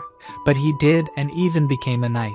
Is there anyone more reliable than him to be his bodyguard? Hearing the sincere words of the protagonist, Javier slowly started to let go of his long-standing resentment. He hated himself for thinking it, but Lloyd really is a decent guy. Since they would have finished the pipe construction by tomorrow, they could finally prepare to go to Cremo to make a lot of money. On the way, the protagonist falls asleep on Javier's back, which angers Javier enough to elbow Lloyd in the face. Lloyd wakes up, asking if he really just got hit. The MC decides to get off and asks Javier to teach him horseback riding. Javier retorts that he is a knight, not a teacher. Lloyd says it's an order. Javier calls him repulsive, but the system continues with automatic translation, making the protagonist angry and telling him to shut up.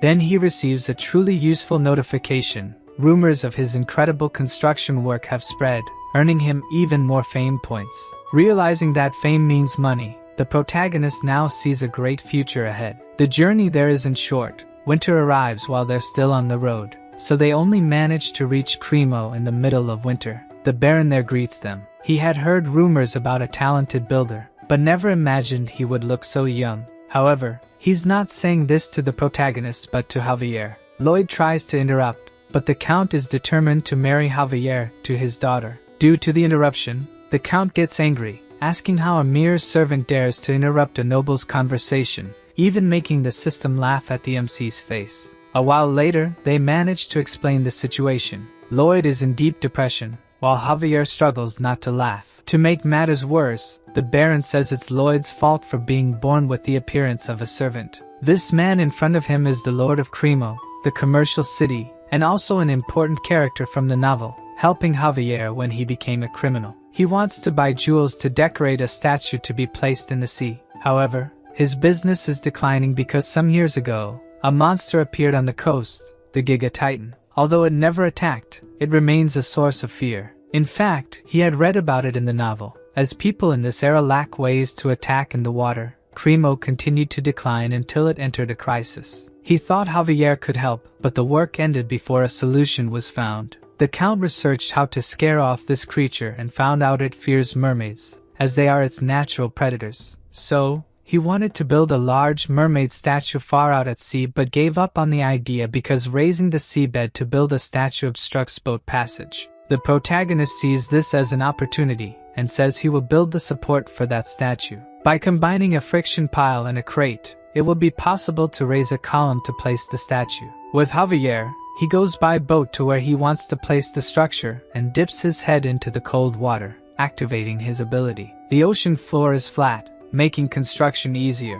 However, he can't bear to stay submerged for long as the water starts freezing his face. Javier seems happy watching Lloyd shiver from the cold and apologizes, saying it's the first time seeing someone suffer that makes him so happy. Also, Javier is curious about how Lloyd will build something from the ocean floor to the surface. To do this, he'll need to use magic. Lloyd says the only magic he'll need is cement magic, but the question is how he creates cement in this world. Back on the deck, Javier sarcastically tells him not to look where he's going and fall, to which Lloyd responds that his sarcasm is reaching master swordsman level, calling him a master of irony. Looking back, a young blonde lady asks if he's Master Lloyd, and seeing the love letter in his hand, the protagonist blushes. Lloyd, however, is disappointed when the letter is delivered to Javier. He kind of expected it, but seeing the swordsman tuck away the love letter, as if nothing happened, fills Lloyd with rage, asking how he could look at the love letter and act like it was nothing.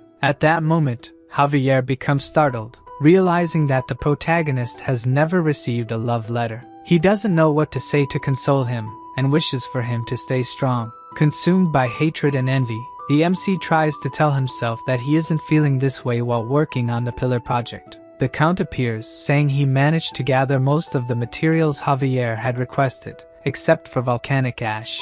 Ash is the main ingredient in Roman cement, and the advantages of making this cement are obvious since its structures have stood for over 2,000 years. To obtain ash, they would have to go to a volcano, but even the Count doesn't think they have that much time. The protagonist says he will find another way, giving up on making Roman cement and focusing on Portland cement. This was the cement that gave rise to modern cement. The MC knows roughly how to make it but not the specifics, so using his brain, he will experiment with all possible combinations and figure out how to make it. However, even after 129 samples, he still hasn't made a strong enough cement. Seeing his master exerting so much effort, his pets become sad, trying their best to get him out of the house a little. He shouts that he's busy but remembers a little dog he had in his past life. At that time, it was his only family. After its death, he regretted not playing more with it. Lloyd then hugs his pets and says they are more important than the research. While walking through the streets at night, Lloyd apologizes to them. Until now, he has only been giving orders as if they were machines, but if something happened to them, he would regret it deeply. Seeing his sincere feelings, the pet's relationship with the protagonist changes, and now they start to consider him part of the pack. Even the system congratulates him on one of their evolutions. The pets themselves ask for his sister Cobra to evolve. She starts to glow and float, gaining several new abilities, but the ability that catches Lloyd's attention the most is volcanic explosion. The next day, a huge explosion is seen from the mountains, and the people in the city are frightened by it. Even the Lord thinks it might be an enemy bombardment, but it turns out it was just the protagonist testing the new ability of his little snake. Using her ability, he analyzes that the ashes are indeed volcanic ashes. Excited, he tells Javier that this is an absolute gift, but due to the explosion, Javier isn't hearing anything. Thanks to Bangul, the cement problem is quickly resolved, wasting no time and moving on to the first step of the pillar construction. They built a massive diaper to collect the volcanic ashes, and when Bangul activates his ability, the diaper prevents the ashes from spreading. The entire population is impressed with Lloyd's ingenuity, especially the Baron, who will keep an eye on him and analyze his creations to make an impartial report to His Majesty the King. Once the ingredients for the cement are gathered, it's time for the second step. A large coffin to pour the cement into is made and placed in the sea, using Hippo to quickly remove all the water from the coffin. The third step is to cover the bottom of the coffin with wooden stakes to anchor it, obviously done by Javier since he is the strongest. He quickly finishes using all the stakes and asks when more will be brought, leaving the protagonist impressed that he hasn't complained so far. Reminded of his duty, Javier drops the hammer and walks away, but as usual, Lloyd uses emotional blackmail to make him come back to work. When the protagonist finishes the morning training, he uses Bangle's steel manure launcher to build the tower structure, finally pouring the long-awaited cement. Once the cement dries, they dismantle the wooden coffin, completing the first large artificial maritime platform. Lloyd explains to the Lord that they made it 50 centimeters higher than sea level to give the impression that the mermaid is floating. The Baron is still hesitant, and doesn't believe this foundation can support the weight of the statue. But if it does work, he won't be disappointed with the construction fee. At night, the statue is finally placed on the platform, a grand mermaid statue covered with sparkling jewels. To celebrate the achievement, a nobles' party is held on the ships. The protagonist, obliged to participate, feels uncomfortable in his outfit and asks Javier how he can stand wearing it. The Lord introduces Lloyd, saying it was this young man who made this statue a reality, and once again, the protagonist is ignored by people who mistake him for Javier. He knows he's smarter than most and prefers money transfers to compliments, but the look of sadness on Javier's face annoys him greatly. To completely crush his self-esteem, the Lord appears, saying it's because of his face. While the party is going on, a little distant from the ships, at the bottom of the sea, the Giga Titan observes the statue. Seeing that mermaid, his natural enemy, all he can think about is attacking her. He quickly approaches the ships, where the protagonist chats with other nobles, and Javier captivates all the women present with just his presence. He goes to the edge of the ship and drinks his wine peacefully, but he feels a slight tremor in his glass, causing him to look towards the sea. At that moment, the protagonist approaches, asking what he's doing. Javier thinks something is coming towards them, something fast and about the size of 2 ships, making the protagonist realize exactly what it is. He approaches the Lord and speaks quietly so only he can hear, that the Giga Titan is approaching and they must evacuate everyone. The Count calls his knight and asks if he feels anything strange in the sea, but he says no. Since he has reached the level of Sword Master, the Count trusts his senses, but the protagonist knows that Javier's senses are even sharper since he is the main character. The Lord continues, saying that the Giga Titan has never attacked them in all these years, but Lloyd says that now he has a reason to attack and looks at the large mermaid statue. At that moment, the Lord realizes what is about to happen and orders the anchors to be raised and the boat to be moved away from the statue immediately. Realizing that this will take too long, the protagonist asks Javier to take care of the anchors. Without hesitation, he jumps into the cold water while the protagonist throws Padong at the statue. Under the sea, Javier prepares an attack on the chains, using his mana to heat the blade. He cuts them easily, while Padong breaks the ropes that are attached to the statue. When Javier finishes cutting all the chains, he realizes that the Giga Titan is speeding up. Even though the ships are already loose, it is too late. The Giga Titan appears, knocking everything in its path. The protagonist and the others on the boat are thrown into the sea, while Padong dodges the monster's attack. Javier uses a mana explosion to quickly get out of the water, saving Lloyd from falling into the sea, while the statue is hurled into the city, destroying everything and almost hitting some people. The people thrown into the sea are in despair. The protagonist knows there won't be time to save everyone, but has a brilliant idea. He uses Hippo to drink the seawater and pull people along. Meanwhile, the Giga Titan emerges from the sea and heads to land to destroy the entire city. Javier tells his master that they should try to stop it, but the protagonist is already fleeing to the other side. Lloyd says that trying to stop something that big is foolishness. He will only die trying to do that. Many things are happening at the same time. The Lord orders his subordinates to rescue the men at sea by throwing ladders from the ships that have not yet sunk. Meanwhile, in the city, the gigantic Titan continues to destroy everything. Javier asks if Lloyd is really going to ignore the people who are in danger, but his only concern is to get the money. Lloyd says they didn't come there to fight a giant thing but to keep the peace. At that moment, Javier is disappointed with his master. He thought Lloyd was someone who always fought to protect others, but now he sees who he truly is. As a gentleman, he would never abandon people in distress. Lloyd tries to warn him that if he tries to fight that thing, he will die, but Javier doesn't listen to his orders and heads towards the monster. Using his blade board and mana blast, he quickly approaches the coast. The soldiers shoot cannonballs at the gigantic Titan, but they are only reflected by his armor. The soldiers are scared as not even a scratch is made. The monster prepares an attack by opening its armor, and the wind power that comes out is so strong that it destroys the attack towers. The monster's real concern is not the soldiers but the supposed mermaid that it believes is still alive. Only its advance towards the statue destroys a large part of the city, causing fear and panic among the population. A man who fell on the ground is almost trampled by the gigantic Titan, but Javier appears to save him. He attacks the monster directly, hitting one of its joints, but even using the mana blast, his attack is reflected, only making the Titan angrier. Javier dodges its attack, but the monster takes advantage of him being in the air and fires a burst. Even trying to protect himself, he is hit directly. With just one attack, Javier is already quite injured. He knows it will be impossible to defeat this creature, but he is willing to sacrifice himself so that as many people as possible are saved. While Javier fights to save the population, the protagonist tries to escape on a table. It's not like he's an overpowered character or anything. Even if he spent all his RP, the only skills he has are related to construction. It's not that he's not sad about people being hurt and the city being destroyed, but he can't do anything. However, when the protagonist says these words, something clicks in his head. He realizes he must return immediately since the Lord hasn't paid the construction department's commission yet.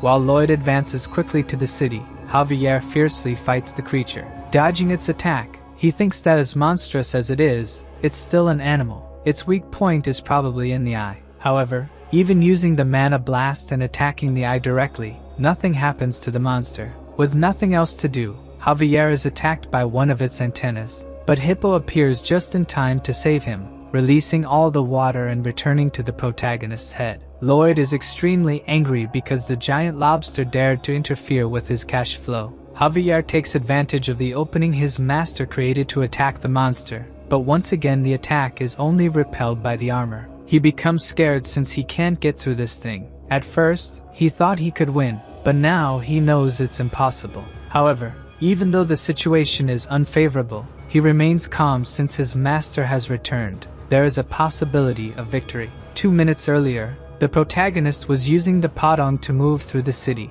observing from afar as he tries to find a weak spot using his ability to understand what it's made of. Its armor is 1 meter thick, a mix of dentina and quintina, molecularly a triple honeycomb structure tightly intertwined. When Javier attacks, all the impact energy is transferred to his horn, releasing it into the air. Inside the creature, there is a sac for its hydraulic claw. If they can destroy the beak and hit that sac with the blessed mana, the creature will surely be killed. Javier asks what he should do, while Lloyd gestures to cut the horn with his hand, but the swordsman doesn't understand anything and asks if he's gone crazy. The protagonist then decides to shout, explaining that he should cut the horn, while Javier elegantly dodges the attack from the giant lobster, knowing that cutting the horn won't cause lethal damage. But his master wouldn't ask for it without a plan behind it. Lloyd warns that even though it's hollow inside, it won't be easily cut and that mana circles aren't just about hitting. Javier doesn't exactly know what he means by that, but instead of just hitting, he uses the mana circle like an electric saw to cut. The protagonist is happy knowing that his theory really worked. This time Javier's attack really seems to damage the monster, and when he is about to be attacked, the MC uses the Padang to defend him. Javier finally manages to cut the horn, making the creature scream in pain, but the only thing that falls to the ground is his sword, leaving the protagonist totally shocked. Even knowing he would be crushed by the Giga Titan, Javier stayed underneath it to attack. He was willing to sacrifice himself to defeat it. However, at the last second, Padang rescued him. The hamster scolded Javier, who, even though he didn't understand exactly what he was saying, understood that he was probably being reprimanded for being reckless. After thoroughly analyzing the Giga Titan, the only remaining option to defeat it was the combination of Plan A plus D. To do this, he first called Padang and told him to take him to the location he mentioned earlier. Lloyd warned that the creature now saw Javier as a threat, so he asked Javier to lure the monster into the forest. The protagonist had bought enough time. They should have finished by now, so the only thing left to do was to trust the Count. 15 minutes earlier, the Lord was in shock watching his city being destroyed by the monster. His knight apologized for not detecting it earlier, but the Count said the fault was actually his. It was a mistake to think they could drive out the beast with just a statue. At that moment, the protagonist stated that the statue did drive it away. That monster only came to destroy it, and recommended taking advantage of this obsession. He would buy as much time as possible for the Count to prepare something. Javier continued dodging the beast's attacks, but even he was reaching his limit, yet he kept luring the creature relentlessly into the forest. The Giga Titan remained an unstoppable force that destroyed everything in its path, and Javier couldn't run anymore, getting closer to being caught by the creature. Before he was caught, the protagonist shouted, asking for applause for the bronze statue. When Javier looked, Lloyd was bringing the statue, now fully patched up. Seeing its natural enemy, the Giga Titan flew into a rage, leaving Lloyd quite pleased with its reaction. Through the novel, he knew he could trust the Count to reassemble the statue. His plan was to use it to create an opening for Javier to attack.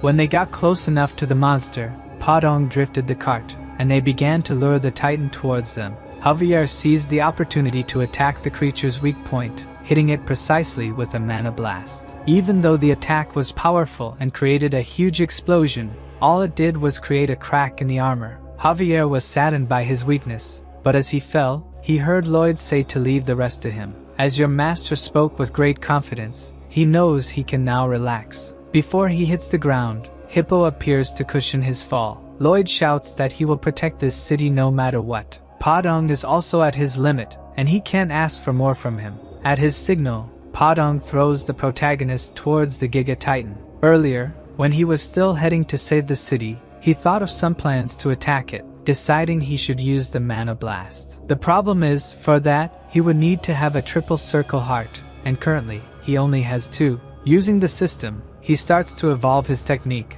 but unfortunately, he doesn't have enough points to evolve to the final level. Even though he had decided to stay out of the fight, he wonders what the hell he's doing hanging there, while deciding whether he should try to punch it using mana. The notification that he gained 5 approval points from Javier appears, and with that, he has what he needs to create the 3rd mana circle. Now confident, he prepares the attack using 1 circle to protect the heart and the other 2 to collide, but the monster ends up breaking a mountain with its paw, and one of the stones coincidentally hits the protagonist's head. Due to the impact, he loses his senses, not knowing what to do anymore. He uses the 3 circles to collide, creating a triple circle mana blast that is so powerful it explodes the entire creature. From the city, people see that huge smoke. The creature is now completely dead. Lloyd's pets try to wake Javier up. Slowly, he gets up and sees the Giga Titan on the ground, impressed that he actually succeeded. However, Padong is not happy at all and tries to get Javier's attention.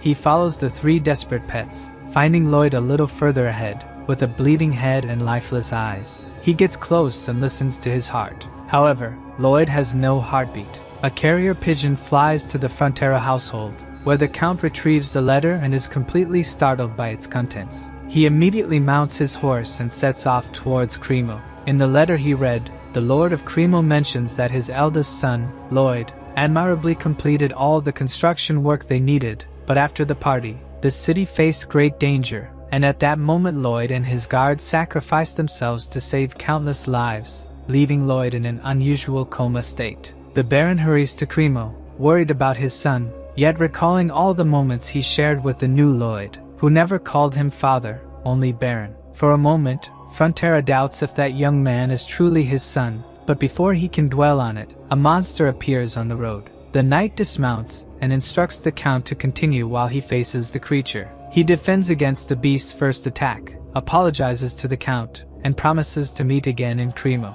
The knight and the monster attack simultaneously, but the wolf is too strong, breaking the sword in half and biting the swordsman's shoulder. Undeterred, the knight continues to fight, even as he's overpowered. Just when he thinks he'll die, the Baron and Baroness appear, aiding him in defeating the wolf. The knight feels ashamed for not handling the creature alone, but the Baron reminds him that he's a vassal, and it's his duty to protect his people. Suddenly, the Baroness notices something alarming, a pack of wolves approaching. The knight, despite his injuries, stands his ground against the wolves, while the Baron and Baroness lose hope. Then Javier arrives, swiftly dispatching the wolves and offering to escort them, asking if anyone is hurt. The Baron's knight knew Javier was skilled, but wonders what made him so powerful since arriving in Cremo. The Baroness asks if Lloyd is alright, but Javier can't say for sure if he's alive or not. He explains that after the giant was defeated, Lloyd had no heartbeat. Worried that he would lose his new home, Javier was suddenly relieved when Lloyd's pulse returned. Although he's sure Lloyd's heart has stopped, he still has a pulse and is breathing. Touching Lloyd's chest, Javier feels the triple circle heart spinning at an incredible speed due to the magnetic fields they're generating. He can't determine the condition of his heart, only that these fields are keeping him alive. Returning to the present, people are trying to rebuild the city. Javier explains that the young master is at the Count's mansion, under a doctor's care, but his condition hasn't improved. The Count reflects on their battle against such a monstrous creature, but Javier insists he was just a sword Lloyd was using. It was his own strength that defeated the monster. Hearing this, Not even the protagonist's parents believe he has this power until they hear that other nobles are heading to the Count's mansion to pay respects to Lloyd, acknowledging that without him, everyone would have frozen to death. Lloyd didn't just save the people from the sea, he also helped a soldier trapped in rubble, preventing a massive fire from destroying the city. Indeed, the entire city recognizes that they were saved thanks to Lloyd Frontera,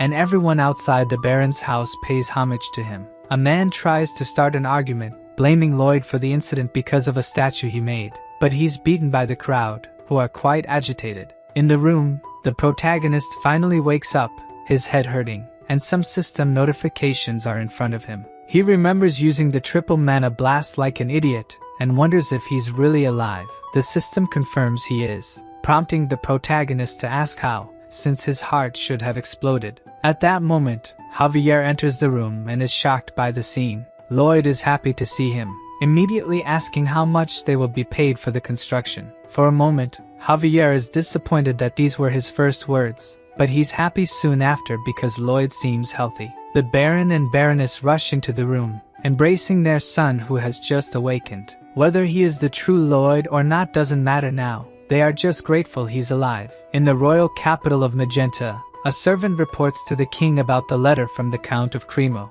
The king is intrigued that such a man exists in his kingdom, and instructs his subordinate to send a message to Baron Frontera to bring his son and guard. The Royal Highness, Alicia, declares that she will meet this man and evaluate him herself. Returning to Cremo, the system states that your great courage, wisdom, and self-sacrifice are spreading throughout the kingdom. Thanks to having taken your social position, he gained 1,500 RP. Additionally, he also obtained a mana heart, which explains why he has so much energy even though he's been in a coma for a month. Now that he has become the owner of a mana heart, digging will be much easier. The system questions if that's the only way he can think of using it, but the protagonist wonders if he's underestimating the world's builders. Since his mana heart emerged abnormally, it has unique properties.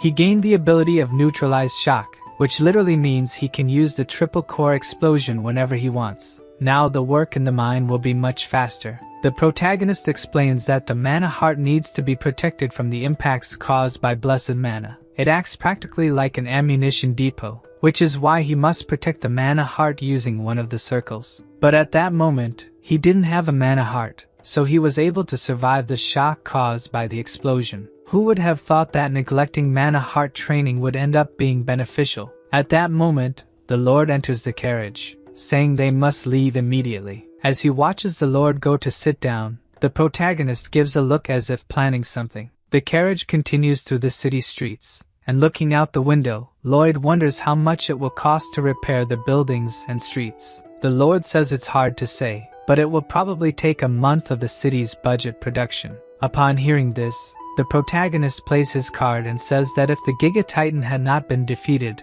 it would probably take half a year of production to repair everything. Realizing what's happening, the Lord immediately asks what he means by that. Lloyd says that what he's gaining compared to what they'll save in construction is a small portion. He continues using his manipulation game and mentions that he heard from some attendants that the Lord would financially compensate anyone who worked for the city's public interest. Realizing he has no choice, the Lord increases the amount he will receive by 1.5 times. The atmosphere in the carriage remains heavy. The protagonist says he wasn't asking for money, but he finally realizes that for the Lord, the lives of his civilians are worth 1.5 times the commission of his construction. Due to emotional blackmail, the Baron doubles the commission. Lloyd remains silent with a cold expression on his face, causing the Baron to increase the proposal to triple. At that moment, we see in the window's reflection the monstrous expression the protagonist is making. The Baron realizes he has just been extorted, while the MC extends his hand to him. Now with a completely friendly atmosphere, he appreciates his generosity, and says he will make good use of the special compensation.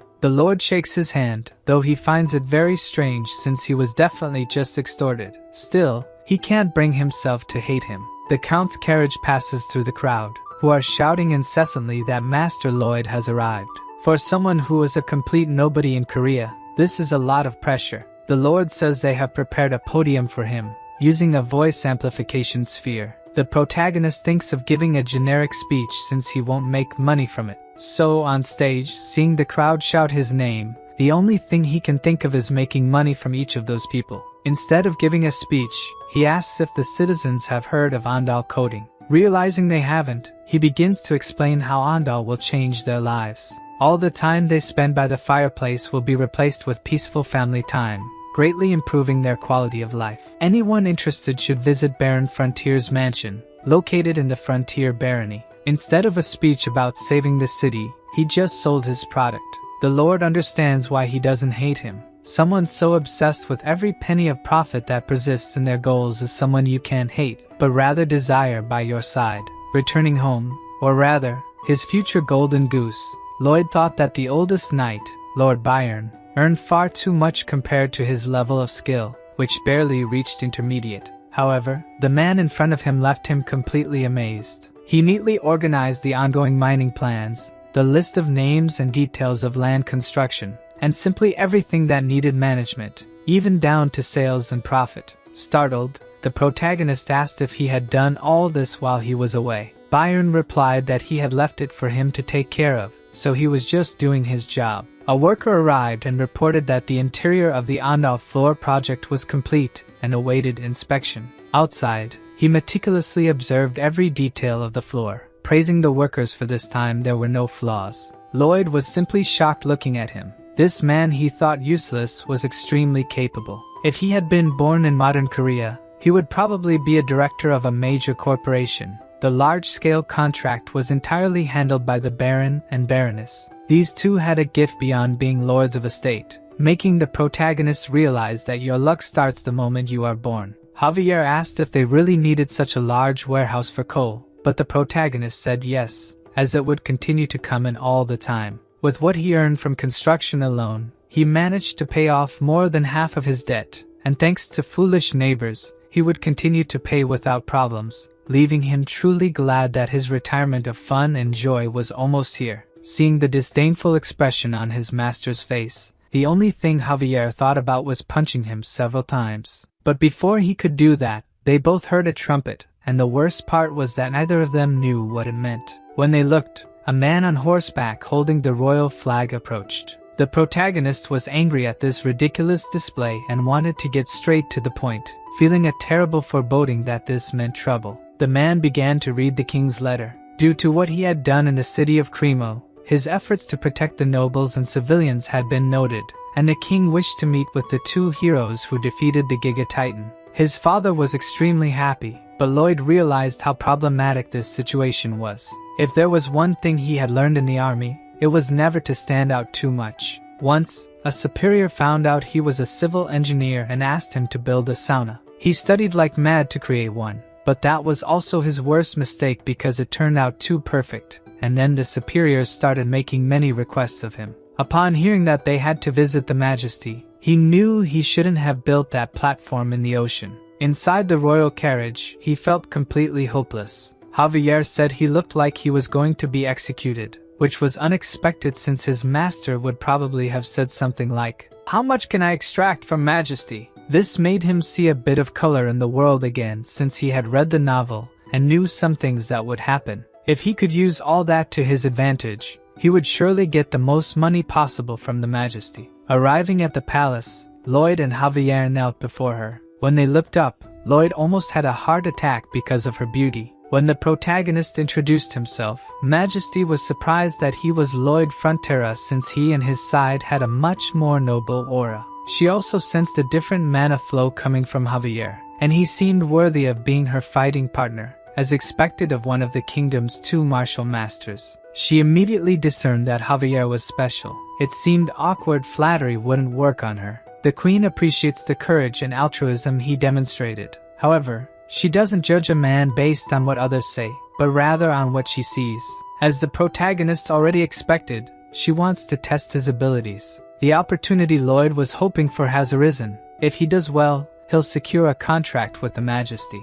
So the queen asks which construction he thinks is most urgent in the royal capital. Even though the protagonist has just arrived, he obviously knows, having read the novel. The queen thinks that if he is truly capable, he will perceive it the moment he enters the royal palace. The most important construction at this moment is repairing this ruined palace. At least that's what she would like to hear. But Lloyd says that the most important construction now is a bridge over the Magenta River. The Queen looks at him with a displeased look. The protagonist knows this is not the answer she expected, but given his personality, the test won't end here. Queen Magenta is the one with great authority and absolute power, a tolerant, fair, impartial woman who listens to everyone regardless of their class or rank. She asks why the bridge is necessary. The protagonist says other men might think differently and say that repairing the royal palace is most important. He knows a dragon with a bad temper took down 2 towers of the palace, which is why the roof is so heavy. However, this weight is pressing on the ground and its pillars, causing it to slowly collapse. Even after all this, the protagonist says that the repair can be postponed and that building the bridge is more urgent. The Queen realizes he knew what she was thinking and still gave a different answer, while the protagonist knows that she knows he gave a different answer. The Queen, like a lion ablaze, shows her power, while Lloyd is like a puppy chasing after a construction contract. He says the current Magenta River Bridge has been rebuilt 20 times and regularly collapses due to not withstanding the rising waters in spring, asking for Majesty's trust to build a new bridge that will never collapse, clearly referring to a modern suspension bridge. Seeing that the man in front of her just criticized her decision, the Queen starts to like him and asks to hear more about this bridge. Majesty took the bait, and Lloyd lets out his demonic laugh. He knew from the start that the Queen despised sycophants and placed trust in those who were strong in their words. However, eventually, she will be betrayed by someone she trusts and will lose one of her arms, becoming the assassin tyrant. But that's a story 3 years in the future. The Queen asks what he will do if the bridge collapses. In his mind, Lloyd would pack his things and leave the country, but he ends up betting his head on it. In return, as long as his bridge stands, he would like to secure a position for his family. The redhead, who hadn't shown anything until now, gives a small smile and accepts the proposal to build a bridge. Lloyd reaches into his pocket and pulls out a contract. The Queen asks if he doesn't trust his words and is impressed that he prepared a contract in such a short time. Humbly, the protagonist says that this contract states if he doesn't build a bridge honestly, she can do whatever she wants with him, thinking of it as a loyalty contract from a humble man to Her Majesty. The Queen ends up signing the contract and finds it strange that she was led to do so, but she doesn't mind. As a gesture of gratitude, the protagonist raises his but while holding the contract. Walking through the palace following the butler, Lloyd twirls and shows off the contract he managed to get from the Queen. Javier asks him to be a bit more careful, since she could have taken his head if she wanted. The man next to the Queen says that he is quite intelligent. She really thinks he's more cunning than she imagined. When Kyler asks if she wasn't displeased since he knew from the start that he could defeat her, the Queen says no, as he seemed pathetic and adorable. A few days later, Lloyd prepares to leave with a large bag on his back. Javier asks if it's okay to go alone, but the protagonist says it's even better without him, since his presence alone attracts all the women in the region. Before heading to the royal city, his mother asked him to deliver a bag full of blankets and clothes to his younger brother, Julian. As he goes to him, the protagonist tries to remember what happens in the novel. At this point in the story, the Baron had already lost everything, and his younger brother was probably expelled from school and died wandering a back alley at night. Lloyd feels incredible for saving lives and sets out to find his brother, without even knowing what he looks like. Thank you for watching. Don't forget to subscribe to the channel so you don't miss out on upcoming videos. Leave a like if you enjoyed it and share with your friends. See you in the next video. Bye for now.